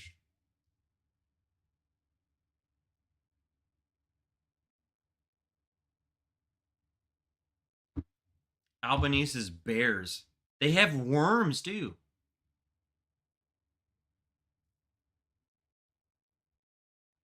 Red licorice, I love it. Black licorice is of the devil. Why do you think it's black?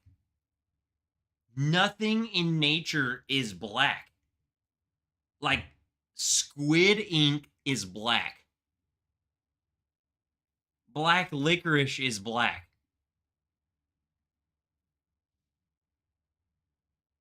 Why is it that color? It's just not like charcoal, freaking ink. Nothing that you should eat is black.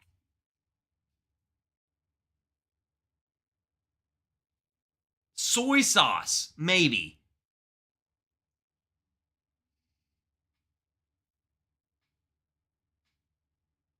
Have you heard about the YouTuber that reviews music but hated music? Coffee, coffee is quote unquote. We drink it black. That crap freaking like the darkest of browns. Seriously, find me something that's black, like black in nature. Squid ink. Trev, you're touching on some uncool stuff talking about blackness. No, I served with so many black men, African Americans, I can say black.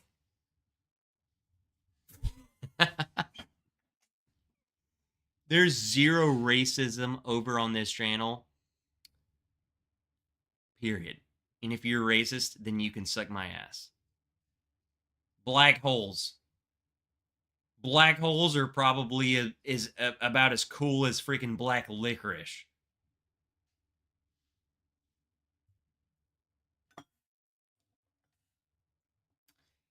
All right, guys.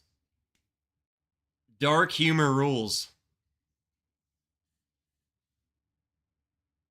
I was about to say I couldn't. I can't say it.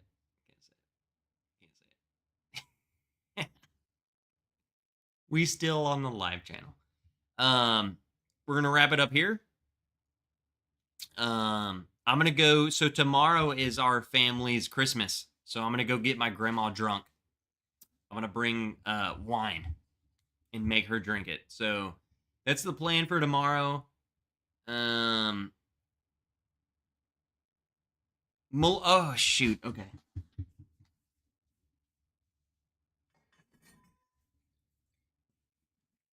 Cheers, guys. Hit the like. Next Friday, we're gonna have a huge giveaway. We're gonna have a huge giveaway. We're gonna do several. Like, we're up to, I don't even know what we're up to. 5 bottles, 3 bottles, I don't know. Really good bottles. We're gonna do a charity giveaway. Dave, we're pouring this. I mean, you can pour whatever you want, Dave.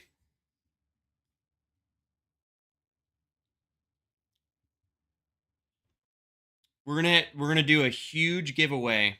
I don't know what charity yet we're gonna do. There's just so many. There's so many freaking places I want to donate to. We might. It depends. If we get a lot of money, then we might just separate it in half and just give it to 2. I don't know. We've done several in the past. We've done Warrior's Heart, which is a military organization who gives treatment. Like, they will pay for your MRIs, your brain treatments. They do all that stuff. Like, they pay for it, and I love it. It's all mental treatment of these guys who are coming back, and people are wondering, why is this dude freaking coming home and freaking just losing his mind and like snapping and killing his freaking family and killing himself. It's like they got mental issues. We need to fix it. One year we did the tornado.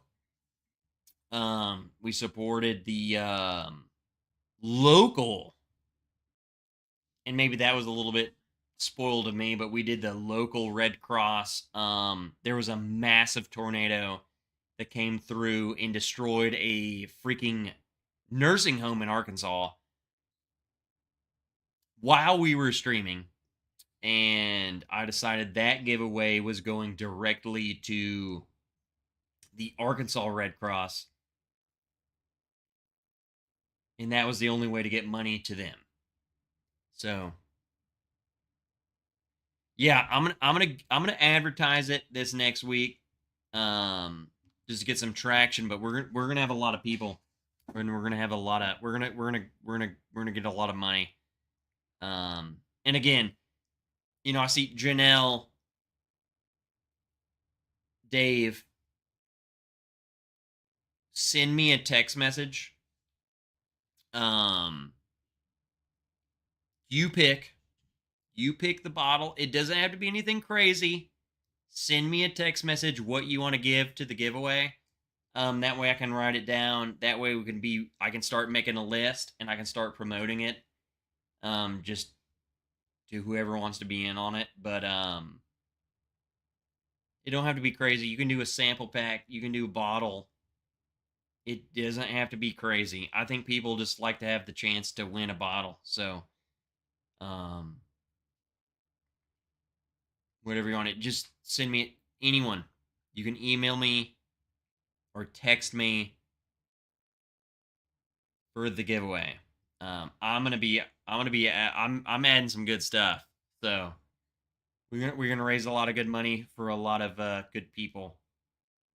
That's next week. That's the Christmas and New Year's stream, because that's the first stream after Christmas and the last stream of 2024, and we're doing a huge giveaway. So, hey.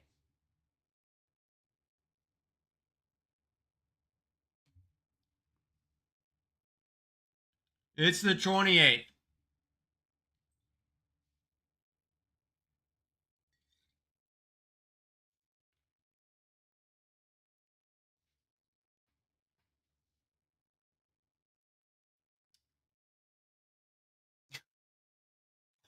Can't do.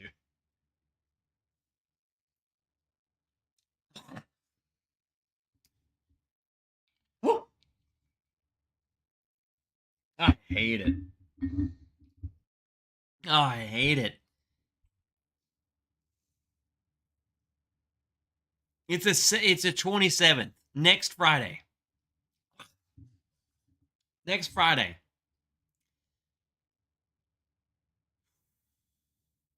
I don't see how Wilmington drinks that crap and makes no face. I've had that so many times and I make a face every time. Did you say this is with guests? I mean, what would you guys prefer? Like, you want me to open it up and just people hop on?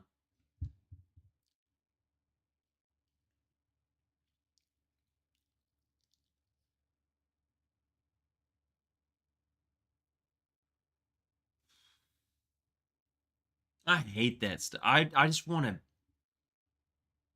No, it's Faderade. It's literally just gonna be me. I'm gonna be doing what we did tonight, except where we have like bottles to give away.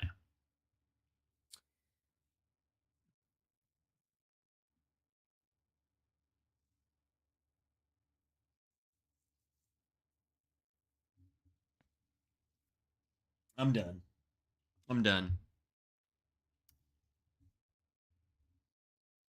Whoever whoever made Malort, like I would love. I'm sure very violent things happened in the Coliseum, but I would really, really love to be one on one with the guy who made Malort, and just winner takes all. Because I want to end Malort. Period. Done. Never happening again. So what you're saying is you would love to do a Malort pick. I would 1 billion do a Malort pick. I don't know where Malort came from. It came from hell. It came from the 7th layer of hell. Good night, Bourbon Kitty. Gonna see what I scrounged together. I want to support Faderade, dude. You do not have to. You do not have to do it. Faderade. If you do anything, Fader, can you? And maybe this is me challenging you to do this. In the Navy, do you guys have like patches or? I mean, come on. That's why I love the Army, dude. We have patches for everything. Like, do you have any sort of coin or pin or something that ties to your ship? A patch, I mean, come on, y'all got a gift shop at the freaking PX at port? Is there a patch, pin, something? I would love something that designates like your naval ship in like a sample. You know what I'm saying? Like, go get a patch, go get a coin from someone in like a sample of whatever, just whatever bourbon you like, and sit like that would be cool to me. I think that's awesome.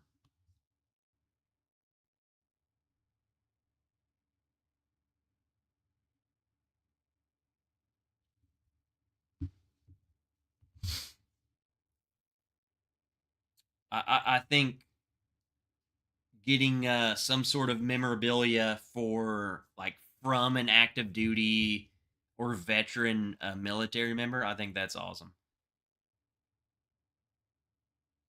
I think definitely getting like, dude, I would accept a patch alone if it was me. I mean, I collect patches, so you might Faderade, you might need to go and ask like, can we get like 5 patches? All right, guys, I'm out. Tomorrow, tomorrow is a very important day. We're doing Christmas. The Wilson family is doing Christmas, and I'm getting my grandma drunk. I'm getting my mom drunk. I'm getting my wife drunk. And we're watching the Steelers Ravens game. Text me tomorrow about what I said today. Okay. Okay. I got you, bro. I got you. Gene, good night. Merry Christmas. Again, you guys probably will not see me until after Christmas because my just like everyone, our schedule from like here on out is jam packed. Where are we going after this? I don't know. I'm gonna go lay in bed with my wife and then probably watch YouTube. I might eat. I might eat a second meal. I might eat some more food and then go crawl in bed. But tomorrow is a lot of Christmas food and a lot of wine. Unbelievable amounts. And then Sunday, we do it again. And then Monday, I go to work. And then Tuesday's Christmas Eve. So we're going to go to church. And then Christmas, I think we also go to. I mean, it's like there's always something. It's just boo boo boo boo boo boo boo boo boo. I'm busy. So you guys will hear from me when you hear from me, and if it's random, it's random. If it's a random live stream, I'm sorry for the heads up. If it's not, I'm sorry. Patreon Sunday, 6 p.m.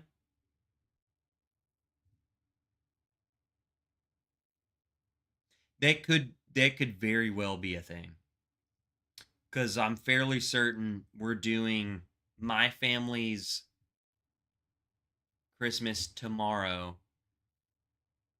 And then that's the thing, Janelle, is we're doing my family Saturday. We're doing Mrs. Wrench family Sunday.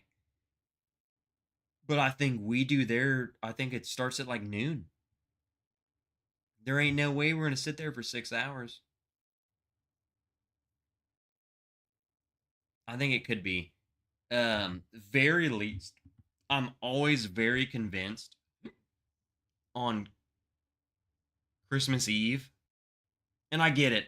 I know a lot of people don't want to do a live stream on Christmas Eve, but I've done it the past couple of years. But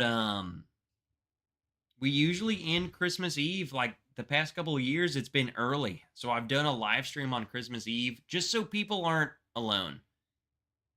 So that's a very real possibility too. Just to come hang out. It's Christmas Eve. We're hanging out, drinking whiskey. Good whiskey. Good whiskey. Your favorite whiskey. Do you want me to save the Eagle Rare and only send the E.H. Taylor Bell Proof? No. Dave. Bro. I mean, everything you've sent has gotten here relatively quick. Can you buy you can buy stuff tomorrow? I would say buy whatever you want to do and send it all in one go. In whatever I buy. Like whatever. You know what I'm saying? Like if I need to buy a bottle, let's just get it over with. I mean, I'm saying that I'm assuming I'm forcing you into tomorrow. Let's just do it all in one go. Just do it in one go. Send it all. It'll be cheaper. It'll be cheaper for everyone. Just send it in one go. I don't know. Dave, just text me. I'll text you tomorrow. And I'll text you. We'll text each other. All right, everyone. I love you. I'm out of here. I'm going to go eat some more food and go get in bed with my wife. And I'm going to go pee before I piss my pants. I love you. If I do not see you before Christmas, Merry Christmas. Merry Christmas Eve. Jesus Christ is born. That's all it is to it. We love Jesus. That's his birthday. This is the reason of the season. And I'm going to tell you, because that's what we do. I ain't no freaking phony. And if you don't believe, then that's fine. Just drink more bourbon. Love you. You will definitely see me before 2025.